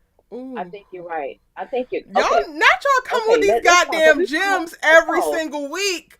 Cause then they baby hit us in the Kelsey. side of the head Kelsey. alley with the convenience. Wasn't Miss Mama convenient? He was a comedian. That was Ain't No Well last week. Uh-huh. Child, I now think let that was me Ain't No Well with a adjust comedian. myself because I don't know if I ever thought about it like that. Okay, so me and Erica did a thing, but we never published it. So I want us to go back to this. Remember Oh, when the we listened to reaction. that interview I gotta finish editing that. That shit that gotta come out because I totally forgot. and and and DeVal, he was starting to get a little riled up.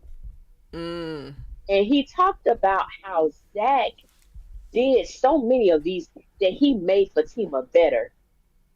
Got her a new car, put her in a better position in the house, and he made it seem like I'm the one, like I'm responsible for what she got now. And me and you, I can't remember verbatim what he said, but me and you were blown by DeVal's depiction of Zach as it pertains to Fatima, and it definitely coincides with what Kelsey Johnson just said. It definitely does.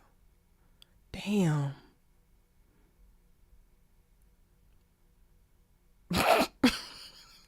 Now Zach think he turned a hoe into a housewife. He think he's winning in life. He done got $2 million out of nowhere. He done flipped 5,000 to 2 million, and he turned a hoe into a housewife. Yo, we can't tell Zachary shit. That's why we Can't tell can't him tell nothing. Zachary shit. He turned a hoe into a housewife, and he flipped 5,000 and made it 2 million. We can't tell a nigga shit. That makes so much sense. I never thought about it like It that. does. Me neither. Me neither. Yeah. And she did it all. He did it all very conveniently. He turned five thousand Didn't he? dollars into 2 million and turned a hoe into a housewife conveniently. We can't tell Zach shit. Nope. Kelsey, So that's I it right fear there. you're That's cooking, it. That's it. honey. I fear you're cooking and we about to feast. I fear. How y'all feel about that? How y'all feel about what Kelsey just said?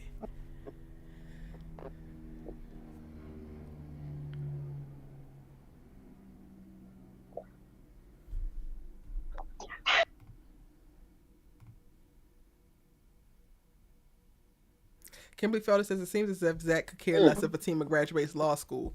Because what does a hoe turn into a housewife need to achieve past that? Child. Not y'all done gave me something to talk about. That was a word, though. A whole word.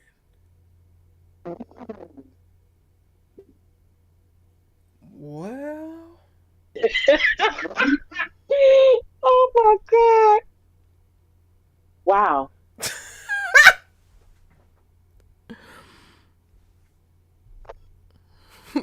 Ain't Noel said And she it's had so a car, she had a house, she had two jobs, she had some self respect when Zach met her. He really is delusional. Fatima needs to stand up. Listen, just because I repeated it, don't. This is what they're saying that Zach's perspective is. And I never thought about him thinking this way. But it tracks.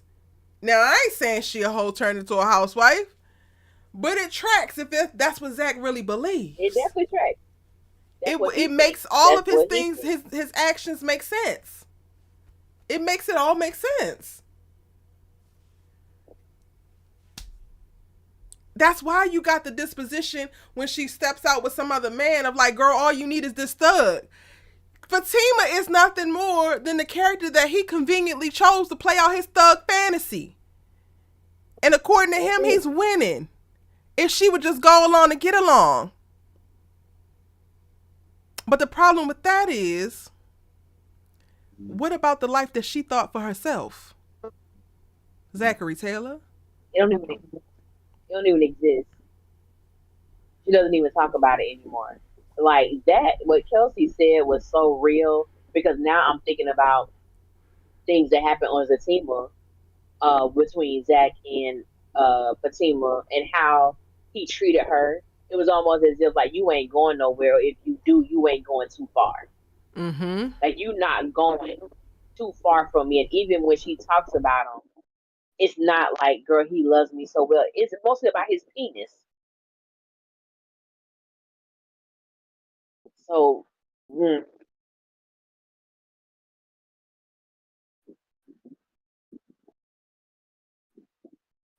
baby. Mm.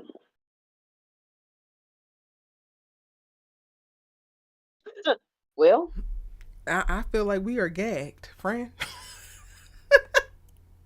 yeah, Not we've been unpacking this show together for about over a year now. Our anniversary was on the 31st of May from when we first did our very first Our Sistas Keeper. But then individually for like over 2 years now. And now we finally got to the bottom of what the hell how Zach sees Fatima. yeah. Y'all Fatima fans, the stands, whatever, y'all ain't gonna be able to tell me shit now. Because that is not love. That is a list that this black man has, and he is checking things off of it with little to no consideration for the other people that are involved on it.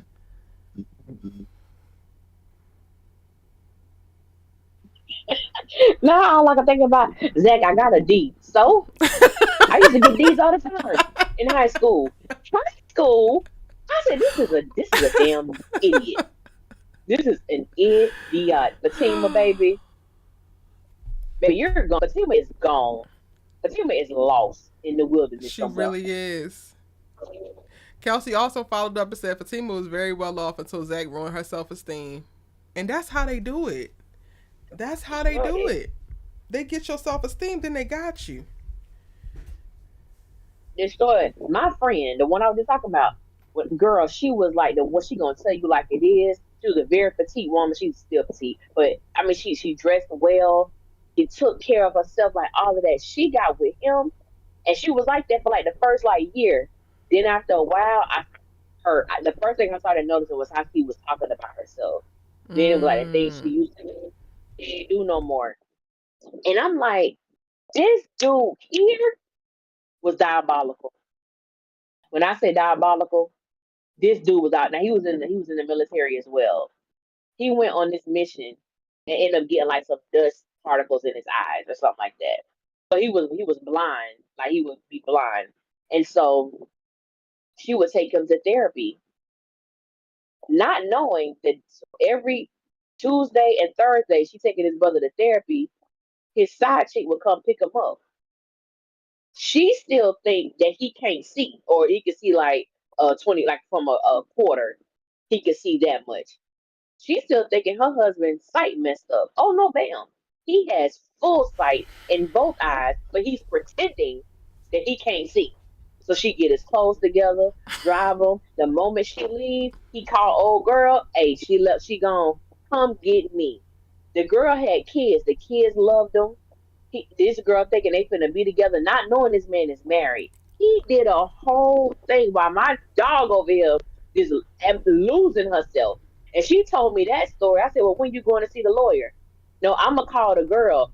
Call the girl. To say what? Call the girl. I said, "Baby, I wish I would have been that girl. I said I would have make you. I would have made you feel so small." Yes, my feet are such and such. Oh, this her. Yeah. Do you know somebody named?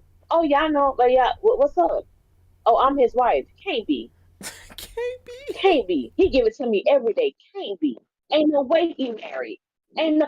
First of all, don't call the other woman because if I was ever that other woman, I'm gonna make you feel like pure hot shit. It's your husband. He the one vowed to be faithful to you, not me. Don't call me on no woman to woman because I'm gonna make you feel like hell. But I said all that to say, women, that's what they do. They destroy your self esteem. They destroy it. And we have literally watched Zach destroy this Fatima self esteem. We have seen Zach tell this woman that I've been with other women. Yes, I felt it. It was good too. So now I'm playing with your mind. Even if I think you're lying, there's a possibility there's some truth in there. So I'm Mm-hmm. pondering, like we same thing. Gary, to be honest, Zach ain't too far from Gary when it comes to manipulating. He ain't too far from him. He just He hasn't really thrown a ain't. hoe off of the top of a parking garage yet and squeezed the bitch to being unconscious. He just ain't done all the physical things. Right. He's not far off at all, which is why we need Aaron's ass so desperately. Because whether y'all want to Yes. believe it or not, it's a hop, skip, and a jump from good man to damn demon. Yes. Y'all better stop playing like it's a far distance because it's not. It's not. It's not. I got to say now that demon, baby Gary made me laugh so much on this episode today. That's where my comedic relief came from because Gary, what? No, Cheeto. Gary is Cheeto. It's Cheeto. Cheeto. Cause Gary as a Cheeto. character, Nah, he that has gotta to go. die, bro. He really has to die. I can't. But Cheeto, like I am He got enjoying Cheeto having a really great time, and Cheeto is really fine, like for real. He does a little smirk with Cheeto is his when this side of his lip raises up, and I'm just like, you know that you're fine. Like stop. But Gary as a Cheeto fine. character belongs in hell expeditiously because what are we? Not start the episode off is that my old you at Hayden's house about to sleep with his girl and then you talk about hurry that up. Gary, what is wrong with you? Gary is first of all, let's talk about this opening scene. When they open up after that and Jordan is like, where's my sister? Like, I need to know where my sister is. He said, the hell if I know. He said, I'm looking for the bitch too. I said, what? What did you just say? Girl, I said, wait, I had to go back. I said, what did he just say? It's The the hell if I know, I'm looking for audacity. all the audacity. It is all the audacity of Gary Borders. I said, what is going on? I should not be liking him this much. He's horrible. You really shouldn't, He's friend. disgraceful. I really shouldn't. I really shouldn't. But it's like the fact that it's like they have given Gary the license to just say whatever the hell he wants to say, and it's sad. But when I think about it, Gary to me really is the only character who's showing us his journey. Mm. We have he's really living out, playing out his journey. He is an asshole. He talks like an asshole. He moves like an asshole. When after he done, ran up in Tamara and she calls him, that brother said, "Baby, I don't need no follow up call from you. What, what you calling me for?" Like he's making it known. I else, we else, and that's it. Don't call me as if we getting feelings. That's not what this is. I said, and I think that's why I'm liking him so much because I don't have to guess and wonder. I know how Mm. to feel, and they're doing a great job with that. I give them that because baby, that man there, straight demon. And honestly, But I Ellie, don't have this to. put the nail. Gary put the nail in the coffin for Tamara for me. I will never go back to rooting for her ever again. She allowed herself to be the dummy. She was the puppet master, and now she has become the puppet, and she looks stupid as hell. I was looking at her like I was. I was rooting for you. We was all rooting for You know, you. yeah, you know I was mad with that. I said, "What is this?" Well, I just thought you liked me. You thought what, girl? No, you didn't. No, you didn't, Samira.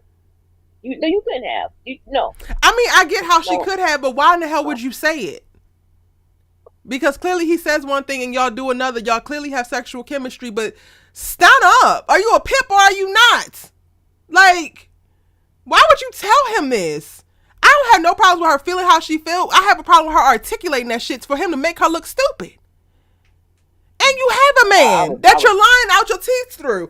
And you know what? The saving grace for Hayden is that they had him calling black women bitter out of context and not actually appropriate. So I'm already on his ass, and I can't really feel too bad for him that Tamira's about to dog walk his ass. Um, yeah. So I don't feel as bad for her playing Hayden the way that she is because of what he's doing to these other black women. But Tamira, you just look stupid and messy. And the Tamira that we met, she's not a dummy. Never have been a dummy. this ain't you, boo. This ain't you. Never. I was so mad with that. I said, well, I said, okay. Oh well. I was mad because I just didn't want that for her. I really did. But we here Oh, I just now. thought we were, girl. Oh, you a joke. You are a joke. Okay. And you mean to tell me you was one of Madam's girls and the best dick that you'd have never had is Gary Marshall Borders, honey? And I don't believe it. I don't believe that I either. think he's good. I don't believe it, but I don't believe he's been there. It's like you acting real dick size, baby. And I just know it ain't been. I know it ain't been the best. At all. Speaking of penises, speaking of penises, um, Sabrina and Rich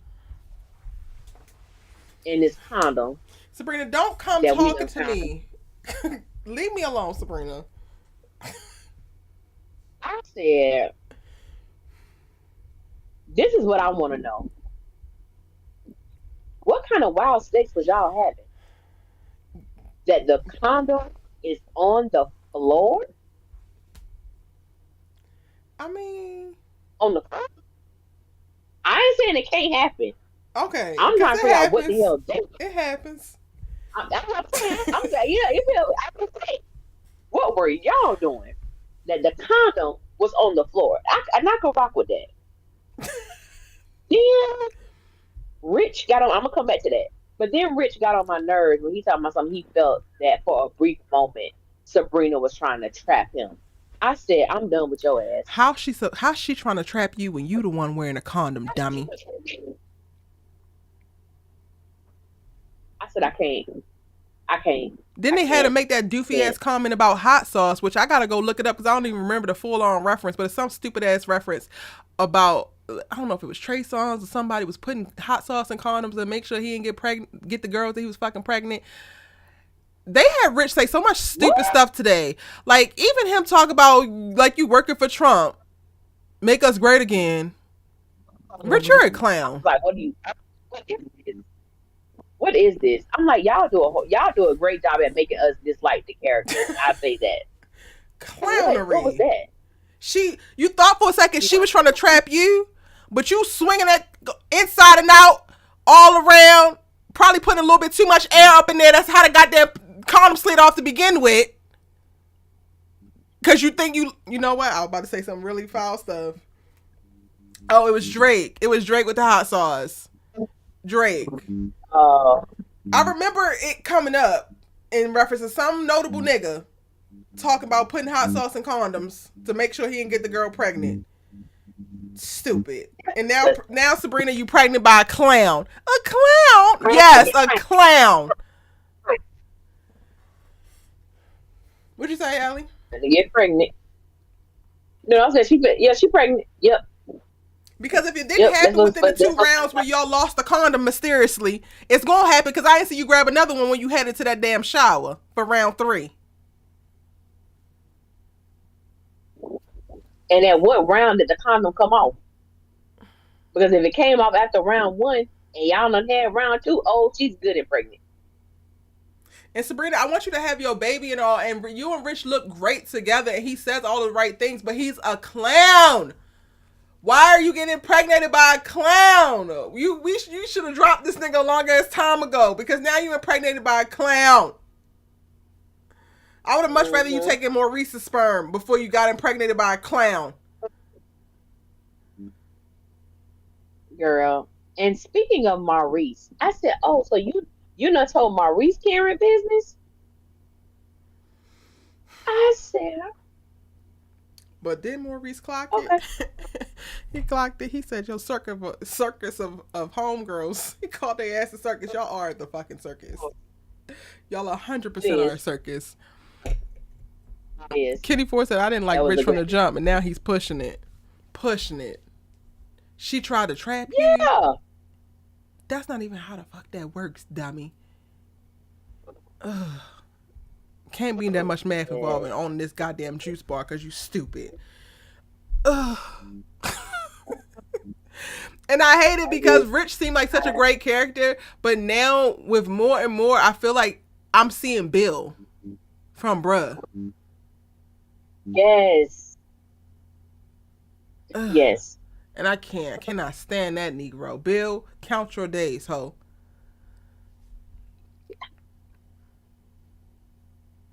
Vaughn Yeah. said the storyline Uh, arc is so unpredictable. Predictable. She's going to get pregnant. All hell gonna break loose. I mean, I don't want you to be pregnant by a clown, but I'm here for the story that is to be told if y'all gonna honor it, writers, with her having to fight with this I'm man to keep this baby because he's gonna be the one to try to fight to make her get rid of it. And I'm here for that. I'm here for us being able to see that in mainstream media because that's some real stuff that women got to go through every day. I know that Glorilla out here telling us that if the man don't want it, don't keep it. But also, there's a lot of women keeping babies thinking it's gonna change something, and they're gonna change something. So like, let's help the good sis out. Let's have a conversation, Tyler. Let's have a conversation. She pregnant, cool. Rich is an asshole and a clown. What you gonna do, girl? What you gonna do? yeah. I'm looking forward to it because they got to give her something. Because I'm like, especially when he told Tony, yeah, that's why I ain't having no kids. That's why that's why I ain't having no kids. I'm like, yeah, she's pregnant now. So I'm interested in how this gonna turn out because I'm like, y'all got to give us something more than Sabrina just. And I said now, I'm sorry not to like Sabrina. Ooh. I'm sorry not to like. And I think it's because I do not like how she was speaking with Karen in this episode. It rubbed me the wrong way. It made me, I felt like, why are you trying to protect Danny? You don't want her to tell Danny that you're the one who said something, but yet you're acting as if Karen's feelings are not valid in this situation. Well, we were going to find out anyway. It don't matter. I wanted to be the one to tell you. Like, Yep. I give me that. And I just hated the fact that Sabrina, throughout this entire episode, when her and Karen discussed this, acted like it wasn't a big deal. It means nothing. If it's not a big deal, why do you have such? Well, you know how Danny is. Don't do. Why she got to protect Danny? Help me to understand that. And I said, oh, I said I don't like this, Sabrina. Like I've The given whole you why are you chances, and still I've mad given. at Danny? That's about to send me. Why are you still mad at Danny? You already know that. You already know why. The bitch is raggedy. She been raggedy. Yeah. Which one of these sisters in the sister circles has actually called you and asked you about the process of freezing your eggs? How you feel? How you doing? Which one? Because I believe that it's only been Karen. Meanwhile, you caping for these other That's hoes it. who are not paying not a damn bit of attention. Andy's paying you no goddamn mind, and when Danny is paying you mind, she's associating your ass with a goddamn freezer, Yes. and you can't find it in your heart to understand and continue to empathize with Karen's position. Sabrina, go ahead now. Go ahead.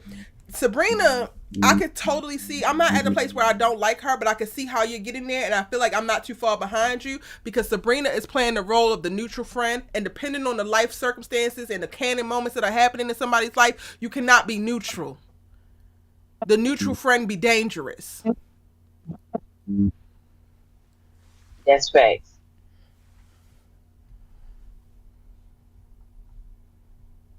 Those are facts, and it's just It's tiresome. Like you got to do something more than just do that at this point because you've done it for the past 7 seasons. We need something more from you. Like stand on business on something, Yep. and she just does. I'm trying not to lie. I'm getting tired of it. I'm getting tired of it. Sabrina gaslights everyone, and people confuse that as being a peacemaker. Ooh, ooh. She Kelsey, definitely listen here. Did you come here to preach, honey? Because we're going to go ahead and pass the collection plate around. It's a word. So that's what I said. Watching that scene, I said she gaslighting the hell out of Karen. So I agree with that wholehearted because I said those exact words as I was watching tonight's episode, and I really had to do like I'm like, damn, like I don't think I like Sabrina like that. Like it's becoming more. This is a character flaw.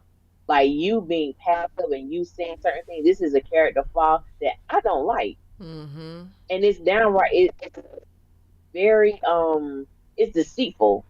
Yep. It's a deceitful trait, and I'm just like, nah, sis, Yeah, we ain't gonna be able to we ain't gonna be able to keep riding for you, Sabrina, if this is where you're going. Let me out. Next stop. Thanks. Hey, Kitty yo, Ford said Kelsey came to deliver us tonight. Period. Period. Rich has so many icks it makes me dislike Sabrina. Ooh, that's what Kenny Ford said. But Danny at Karen's baby shower will send me over the edge. She should just have Pam plan it. Because if a cost of you being a part of planning it, whether I want you to plan it or not, Brina, is I have to have Daniela my number one op there. Daniela is her number one op, and Fatima is still breathing. Fatima is literally number two, and you gonna have this hoe at her baby. girl, Fatima wouldn't be welcomed. There's no reason for her to No, be there. I know, but the fact is, Daniela is welcome, and she ain't even. She's ahead of Fatima as it pertains to the op scoreboard. Sabrina, go to hell. After you drop your baby off, go to hell. Cause I was gonna say with your baby, but that baby ain't do shit to me. Go to bed. Go to hell after you drop that baby. Um, the NC Greatest says I just hope she gets it together because she be switching up a little lately, and I don't like it. Not everybody turning on Sabrina. Is that what it's the consensus? Are we all deciding? But she only switch up on Karen though. That's the thing that I'm not liking. She only switches Ooh, up with Karen. So do you have issues with Karen that you need to address, Sabrina? Is there some jealousy that she's pregnant and you haven't gotten there yet? I'm wondering because this switch up is it's blowing me right now because I gave Sabrina so much credit because I felt like her and Karen really had a special friendship, special relationship. But over these past couple, episodes, it's like I'm not so sure. that's real. I'm not so sure. Damn. And I think that, and even now, I think that there's a certain level of respect that Karen holds for Sabrina because Mm-hmm. even finding out that Sabrina told Danny she delivered her message to Sabrina a very specific way in which she did not deliver to Danny. Yep. Like no, because Danny was the one that said something, but it was like, well, we're gonna find out anyway. It was just the way that Karen was just. I think she was mindful with how she spoke to Mm-hmm. Sabrina, but with that dent girl, Yeah, I agree. Danny. She was mindful. She wasn't really trying to scold Sabrina. She was just like, this is the problem with Danny. And of course you would have known I wanted to be the one to have the conversation with you, which is fair. But when it came to Danny, she's like, bitch, I literally told your ass. So you right about that, Ellie. Say the F out my business. I said, say it, Karen. Oh, I can't wait till I can hear the unedited version of that episode. And then because Danny was upset because you didn't feel like you got the apology you deserved from Tony, yet you have yet to apologize to Karen. I said, "Oh, Father, mm-mm-mm. Sadie says Sabrina low key How you jealous of remember?" Karen's pregnancy, and A Noel would go ahead and agree. I didn't want it. I didn't want that for her, but maybe y'all right.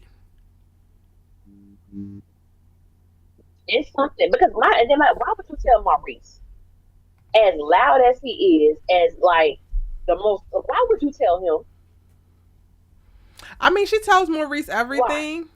It's interesting because I'm like, did you Yeah. automatically assume that once Danny told you, then the don't tell nobody was off? Because Danny was clearly not supposed to tell you. I'm wondering why would she tell, knowing that Karen specifically told that. But I'm not surprised that she told him because she tells him everybody's business. Like that is her best friend.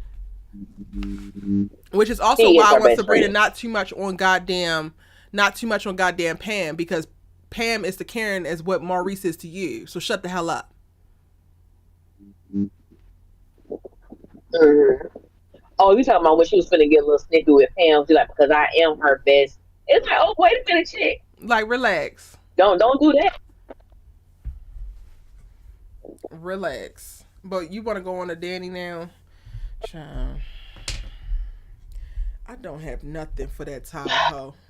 I don't have nothing for that tired ass hoe. I'm sick of her. There's no other place for me to go in my level of sickness of Daniela King. The bitch is disgusting. You usually like more, like I'm gonna be off. 11 more of those.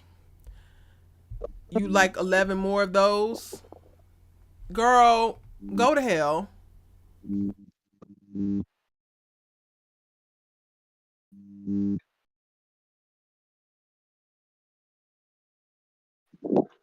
Danny was just getting on my nerves.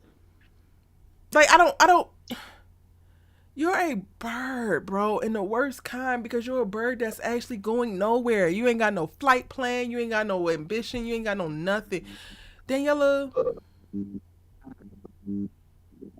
she had nothing for that man. That man came to apologize, and that apology wasn't good enough. And then she wants to kick it back to him, like, oh, maybe you could go find a woman who would drop everything. Drop what? Your plan was to smoke weed and drink. What are you dropping? You have no life, honey. You do nothing constantly but get high and get drunk. What were you dropping? Daniela, be fucking for real. Because I can't.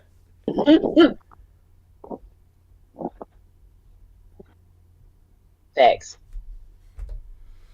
Those the facts. And then I'm like, you talking to Grisha, she sound like she your home girl. This ain't even like no therapy session for real. You just needed to vent. Yeah, because he didn't apologize to me the way that I felt he should have. He shouldn't have apologized at all. I wouldn't have apologized to your black ass. You didn't deserve one. You didn't. I mean, he wanted me to drop everything at the last minute. It wasn't the last What minute is the because you went over to everything? Karen. Is the everything in the room with us? What did you drop?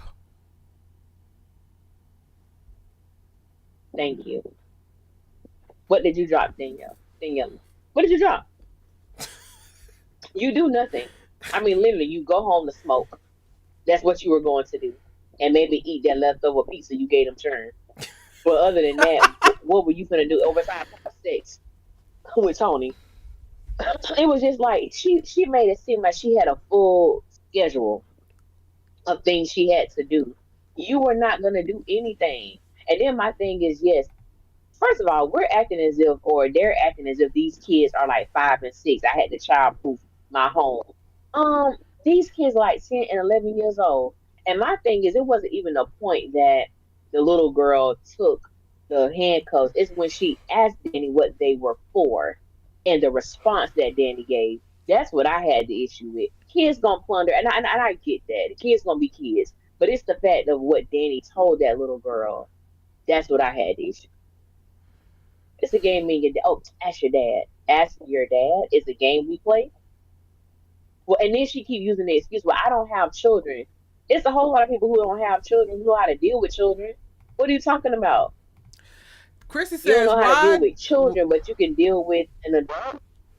No, because she can't do that. Girl, miss me. Chrissy said, why Danny got this therapist if she ain't learning and applying nothing? Well, it's also giving Carisha ain't earning her goddamn keep because Carisha ain't holding her ass responsible to the fact that not only should you be responsible for actually listening, but you're supposed to be in a healthy, mature relationship and your partner has kids. So at some point you got to bring some kind of child decorum into the relationship. You don't just get to move around as if the children don't exist and that they don't matter and you get to do whatever just because you want to. Like, huh?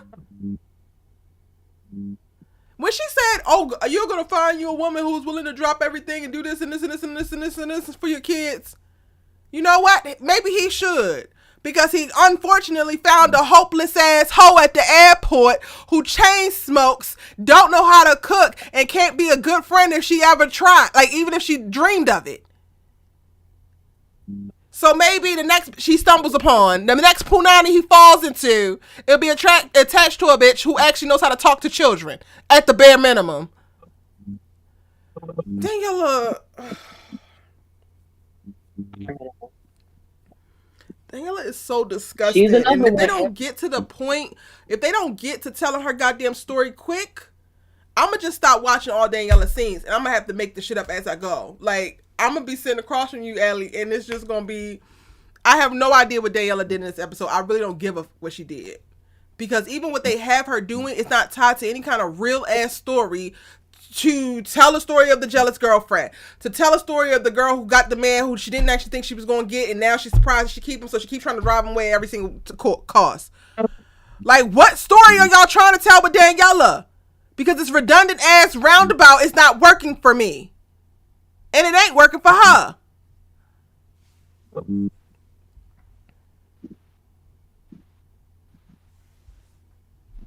I agree.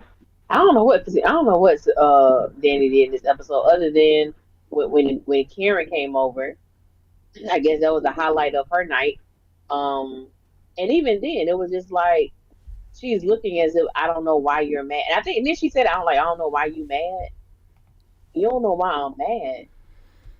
I was just like, and I guess I should be the one wearing the dunce cap because I really thought we were actually going to get a conversation between Danny How can and you get a Karen. But conversation when of course, Daniela approaches every bit of conflict that she has deemed herself never responsible for? Just like Zachary Taylor, she's a female Zachary Taylor. She sits her ass up here and thinks that she owes nothing to any of the people that she engages with on a regular basis. Why is she mad? Because she specifically asked your dumb ass not to say nothing, and then what you get to do? Flapping them goofy ass lips of yours. For what? And you have nothing but half baked ass quips back to her. But like, let's answer the question: where did this hate come from? Now all of a sudden you hate me. This your chance. You fight pregnant women. Do something. Do something. Cause all this stuff behind my back, I'm in your face now. Do something. See. yeah, yeah. I think I'm getting to the point to where I'm gonna be real honest with you. I'm gonna be real honest with you. Real honest with y'all. I'm talking to my mom because I wasn't gonna say nothing, but I was like, I think I've checked out of Sistas. Mm. Like think I've checked out. Like I watched the show and I enjoy it enough to where I could come on and we can have great dialogue and great discussion. And I could do my videos and stuff like that. But I think I've gotten to the point where I am so dissatisfied. And tonight's episode really illuminated that for me. For Karen to go to Danny's house and ask her, like, basically, why do you hate me? Where did this hate come from? That's a powerful question. That ain't something that you just take lightly. You don't go to your homegirl saying, why do you hate me or what happened between us? Yep. That's some real shit right there. And it gets kind of like, it turns into a A jokey joke moment. throwaway. Yep. It turns into I don't know why. We're gonna find out anyway. We're in the same sister circle. and Karen walks out and says, "Not for long." What does that mean? She already had a stormed out moment at the motel. Now we seeing this again. So when are we gonna see Karen stand on business and distance herself? Like what's going to happen? Because we you keep dangling stuff in our face, but you're not, as we said earlier in the video, you're not telling the story. Tell the story. And I'm really trying hard not to really go in on these writers because I respect the craft and everything like that. But it's piss poor. It feels like something Erica said earlier that I'm gonna use probably for the rest of my life. Y'all are struggling to be mediocre. Like, real people are struggling hard to remain mediocre because this stuff here don't make no bit of sense. Like it doesn't make sense at all. How y'all doing so well with Gary? I shouldn't like him like I do, but y'all telling the story, and everybody else, it don't get told. There is a reason why Danny hates Karen. What the hell is it? Because y'all been playing with it for the past few seasons. What is it? What is it? Are we getting close to it? Is it ever going to arrive?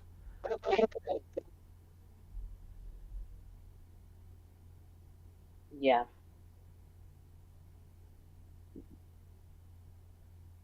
Oh, I just saw the comment you highlighted from A Noel. If it wasn't for this chat, I wouldn't still be tuning in, lighting them up with topics. Oh Uh, man, Kenny said Erica clearing Danny every week is the best segment. I don't even be wanting it to. is. I ain't gonna I lie. do not want to I'm do funny. it. Erica gets, and this so you get a second. Erica be like, you know what, y'all, this is Erica. I don't have it for Danny tonight. I don't have nothing for Danny. It's about you, hoe. It's about your dirty raggedy ass. Oh, Cause she makes me so mad. Like I do not like girls like her. And she needs to grow up or get her ass beat. One of the two. One of the two needs to happen. And they're not happening. So I'm like glitching, honestly. Like every live I feel like I go in a glitch mode.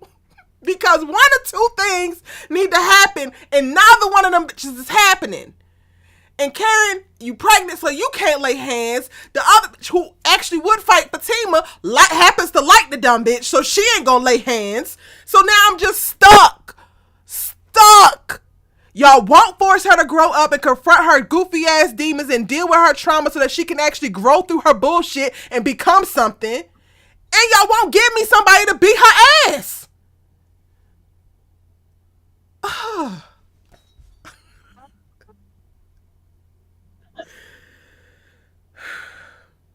But I literally started off like I don't have it for Daniela because I don't, and I do not be wanting to go off. I swear I don't.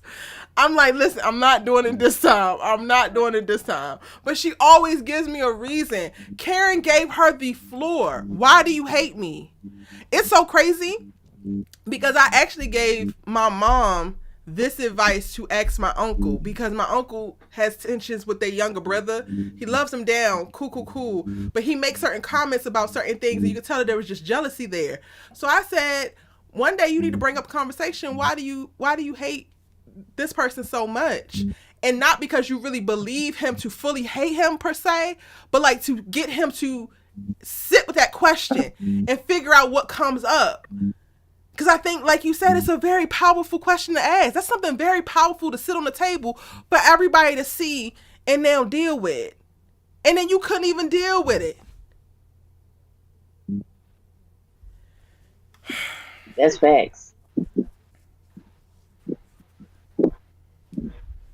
That's facts. And then and we talked about this last week too. How sometimes, well, not sometimes, when we get on here, we really don't have a chance to, really digest the episode, Mm-hmm. certain aspects of it. Like, not only did Karen ask her about, why do you hate me? How do we? I don't know how we got here, but we're here. Even the fact that you went and pressed Zach. No, you went to Zach about pressing me to get a paternity test, and Danny didn't have nothing to say about that. I don't even think she had. a She response. didn't. And it's like for somebody who's supposed to make that bold, it was literally laid out for you. Danny, tell Karen your grievance. Your grievances. What is it about? Because you, after she left the mocktail, you just said you sick and tired of proving yourself to somebody who only sees the evil in you. What have you proven? What have you tried to prove? You absolutely pull shit out of nowhere that doesn't make sense. You don't do nothing. You don't prove yourself to be a good friend. You don't prove yourself to be a good person. You messy as hell, and then you think you should get a pass. I'm not understanding it. It's kind of like I say, they just doing stuff to do it. And there's no rhyme or reason. Why exactly are you doing this? Why would you? And for the people who say, "Well, she was Zach's friend first," she was not. She was Karen's friend first. I don't give a damn if she was Zach's friend first. It's the fact that you're supposed to have a sisterhood with Karen, and yet you going to this man about getting a DNA test because Karen was wild in college, some over 16, 17 years ago. When you just got slapped around and Okay. spit on 3 weeks ago. Oh, okay. Okay. Karen as a And after whole, that, it was you wild in still college, but you get spit on. You sleeping with homosexuals. Girl, what the hell? okay. I'm I'm I'm really not gonna say. I'm going to get it together and regulate. I'm not saying shit else about Daniela. I done said everything. Y'all got y'all segment. I'm not doing that. Y'all got y'all segment. What else happened in this episode? Oh, we ain't talking about Andy. Oh, real quick before we go on, Kelsey says that Danny was so happy to hear that Karen has two baby daddies. She finally has a reason to say that she's better than Karen. Danny can say, "At least I don't have two baby daddies. At least you don't have two baby daddies, and you still not better than her on your best day. Congratulations, you're a loser."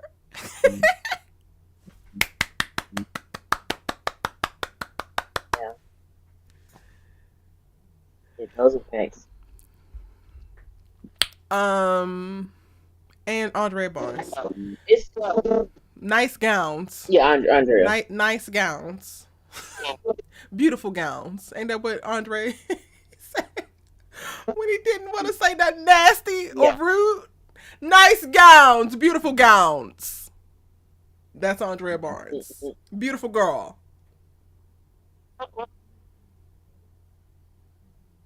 I think Andy with this damn Jordan. I want Jordan to leave her. Like legit, I want Tony to leave her when he was upset about his sister. This hoe had the audacity to tell this man, I was trying to respect Penelope's wishes and also to protect you. Andy, you can't protect nobody from nobody. What are you talking about? I just said, what the hell did she just say? Protect him I from was trying to what? respect. We know with your election. I'm like, so you feel that Jordan would exalt his political dreams over the safety of his sister? Is that what you're saying? That's the kind of man you want to be with? Okay. Yes, because all of the Okay. punanis get super wet for all of the dusty, crusty stupids. And then the men who actually got some sense and some greatness about them, they get clowned on the show. I don't understand it. Hmm. All the losers are getting all the punani they want. And the men who deserve the punani are getting clowned. I hate it here.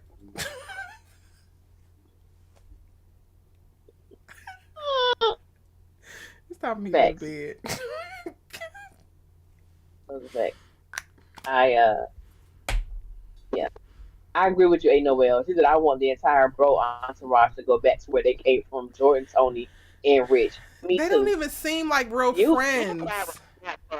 Jordan does not give no, they bro. don't. He doesn't give bro at all.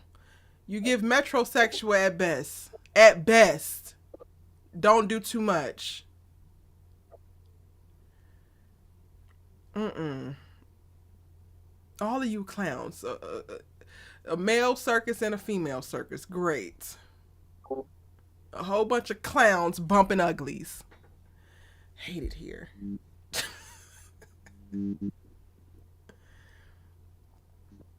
Yeah, I mean, I don't really have nothing to say about Andrea. She did what she always does. She decides to get fake offended because he now got an attitude towards her. Also, practice having empathy. And like, you do not have to get mad at somebody because they're mad at you. Stop that, black people. Stop it. Because are they valid in their concern or their pistivity? Because if they valid, give them space for their damn anger. His goddamn sister is missing. Even if he's not thinking clearly and blaming you, can you blame his ass? You kept him in the dark for how long? Andrea, take your cute ass to work and get out my face. Yeah. And then also, writers, stop it. Stop it. Because we start the damn scene off with her coming downstairs. Did you sleep down here? I didn't sleep at all. So you brought your ass over to his house, took your cute ass upstairs, got him ready, got to bed and went to sleep after you overheard Gary in the background wondering what the hell was going on in his car, and you let him go the whole night? Writer, stop playing with me. Stop playing with me.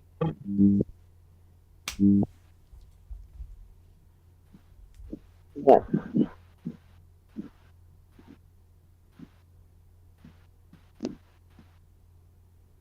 I don't really got nothing else Is on that anything that Andrea. happened? We already spoke about how she offered no goddamn advice for the failing law student, even though she's a lawyer. Oh, okay. Other than your professor is rude, I don't like him. Okay.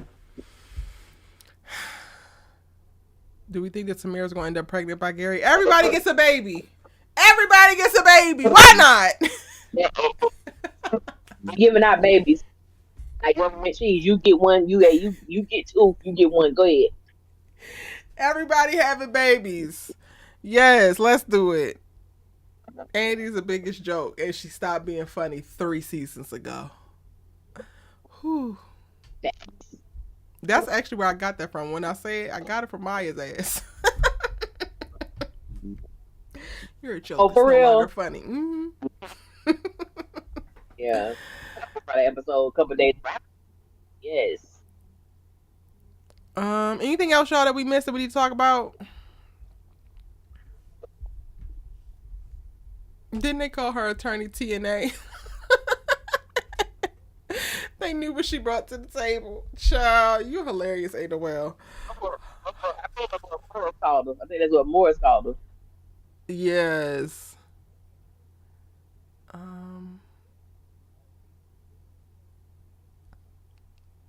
Andy is far from clueless. I genuinely believe that she gets turned on by Gary's drama and being humiliated. And if that is the case, tell that woman's story. All of these great stories to tell from all of these various perspectives of womanhood. There are women like that out there. Tell their story. How hard is that? And there's some truth to it because what was that season 5 when they in the office and they looking good and they white and they both crying, Gary and Andy crying, we're just no good for each other. Say it, we're no good for each other. We're no good for each other. 30 minutes later, she phoning him on her couch in the damn penthouse because you get a sense, it turns you on when Gary's. It's something that you like. Mm-hmm. And it's okay if that's your thing. That story, let me go off on you for being that type of chick. You know, hey, we got our own kinks and everything, but Andy, for real, tell the story. Well, I'm gonna put Gary in his place where she told Fatima tonight. Girl, you think we believe that? We don't believe you, Andy. We don't believe you. You're not gonna. No, you're Andy, not. You don't even believe you, girl.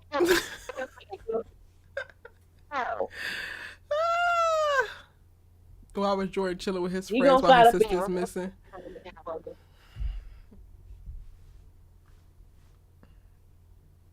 And why were they going to play basketball while this girl missing? And having a good old time. The boys weren't even really concerned. And that's one of my biggest issues with Tyler Perry shows, the lack of continuity for just emotional continuity. These are the same boys that was ready to hang Gary his goddamn ass when they found out that he was cheating on this girl, and now she's missing, and you over here making Trump jokes. You over here worried about Daniela and her goofy ass who don't like your kids, and you knew that from the jump, and nobody is even saying, damn, like, how can we help you find your sister?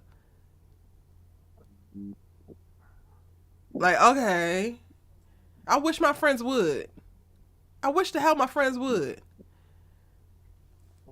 I don't even understand it. And I think for me with Jordan, for the things that Gary said to this man and telling him, "I'll make sure you be the next one they go searching for," he's already to me that's admittance. He's admitted to something, and y'all just around here chilling. Like as you said, continuity. It makes no sense. And I think that, and I hate that. Like I have a strong disdain for shows where you just have completely it don't make sense, and that's where. Now, don't get me wrong, sisters. It's a it's a hard watch at times, but Mm-hmm. the fact that they're doing something that just don't make sense, and you have completely aborted the core of to who some of these characters are, it's like, what is this? What are Right. y'all doing? What the hell is going on? Uh-uh.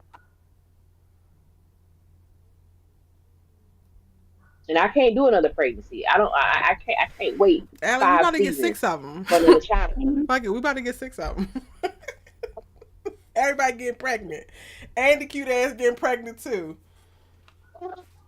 And it's gonna be by Gary after somebody kill him. Oh, there we go. Tyler, see, I come up with crazy shit too. Go ahead, hire me. Yep, be Y'all, I by think Gear. that's pretty much it from the episode. I'm gonna go ahead and give this That episode was two.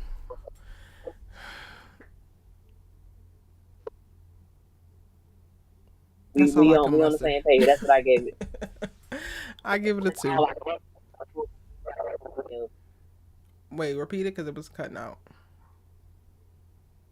Oh, I was saying that's literally all I could give was a two. That was my rating after I watched the episode. That's all I could do. And the two comes A from two. Karen, Aaron, and half a point comes to Karen because I don't know what the hell y'all doing with my girl. Aaron and Fatima starting to actually feel it. Feel these dumbass decisions she's making. Okay? Yeah. Two. Y'all get a two. Yeah, yeah. And even Tony said I was Michael had nodding me off. laughing. Was that? What'd you say? Yeah. When Zach was like, Michael, did you do that? That baby was like, and then he started laughing. Yeah. I thought that thing. I don't know if he was supposed to do that or not, but it was befitting. Yeah. It was befitting. Cause it don't matter. It don't matter even if he did do it. You have this child now. You got all these goddamn toys that you sprinkled around the goddamn bottom of the duplex. And y'all want us to believe that you built another room upstairs in that studio apartment ass duplex. So why in the hell didn't we put the purse up? Oh, all right, Okay, girl. a $5,000 house. You just lay it around. Okay, yeah, all right, Kenny makes a Ford lot says of this sense. episode gets a negative point five for me. Sorry. You ain't gotta apologize. A lot of people had it in the negative, sure. But y'all, It is what it that's is. pretty much it for the episode. Hopefully y'all enjoyed this unpacking of it. Um, I guess shout out to Daniela for being such a trifling ass bitch that she always makes me get a second win.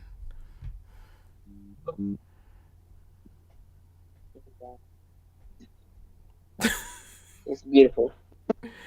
I haven't seen the It's preview for beautiful. next week. Allie gonna give it to me once we get off of here. But Allie, if you want to talk about it, because Demetrius asking, hold It on, looks like your Aaron is going off on.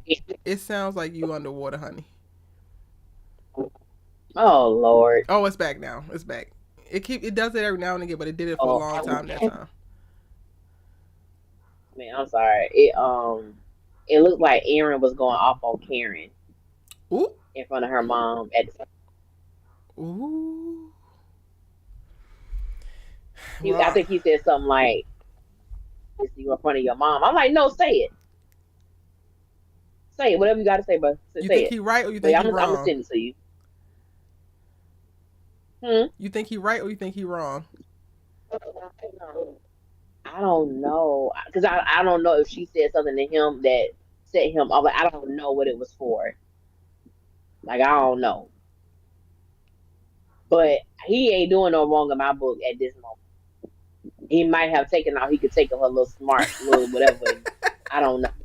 But right now, I'm giving him he ain't wrong, even though I don't know everything that happened. Child. Sadie says go back to the original writers. It was just Tyler. Back to the original It was writers would just him. mean Tyler. Tyler, Tyler, Tyler. Yeah, y'all. So be on the lookout. I will do a preview video once I watch it, and I will do a breakdown for this episode. I'm gonna give y'all that because I missed it last week, and I'm very sorry. If you are just jumping on or you're catching us on a replay, feel free to continue to drop your comments or go back, rewind, and catch the beginning. This has been a interesting one, a good one, I think. Yeah, it's been a good live. Even though the episode was less than lackluster, we were able to still cultivate a really great conversation.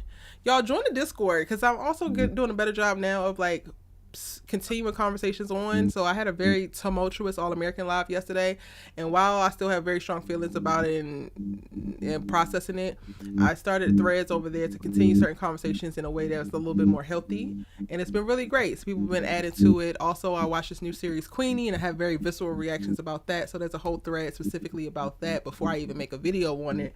So if you haven't joined my Discord, go ahead and do so because the conversations are continuing in that arena. Allie, anything you want to add? Um, I think I've decided I'm not gonna review the show overall, like as a whole. There's gonna be Mm, some things that I touch on. I have to.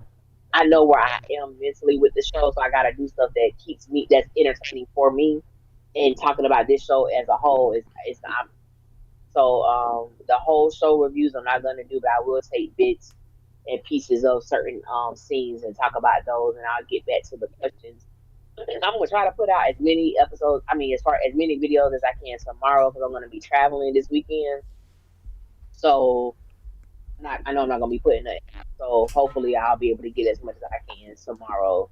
Um, excuse me, out to y'all. So yeah. all right. Well, if you haven't subscribed to Appreciate it. myself, then click the button down at the bottom. If you want to join the chat, you have to be a subscriber of the channel. So go ahead and click the button right below here, subscribe, and then check out Allie Nick at Allie Nick Official and subscribe to her as well. And we'll see you next week for another episode of Our Sisters Keeper. Good night.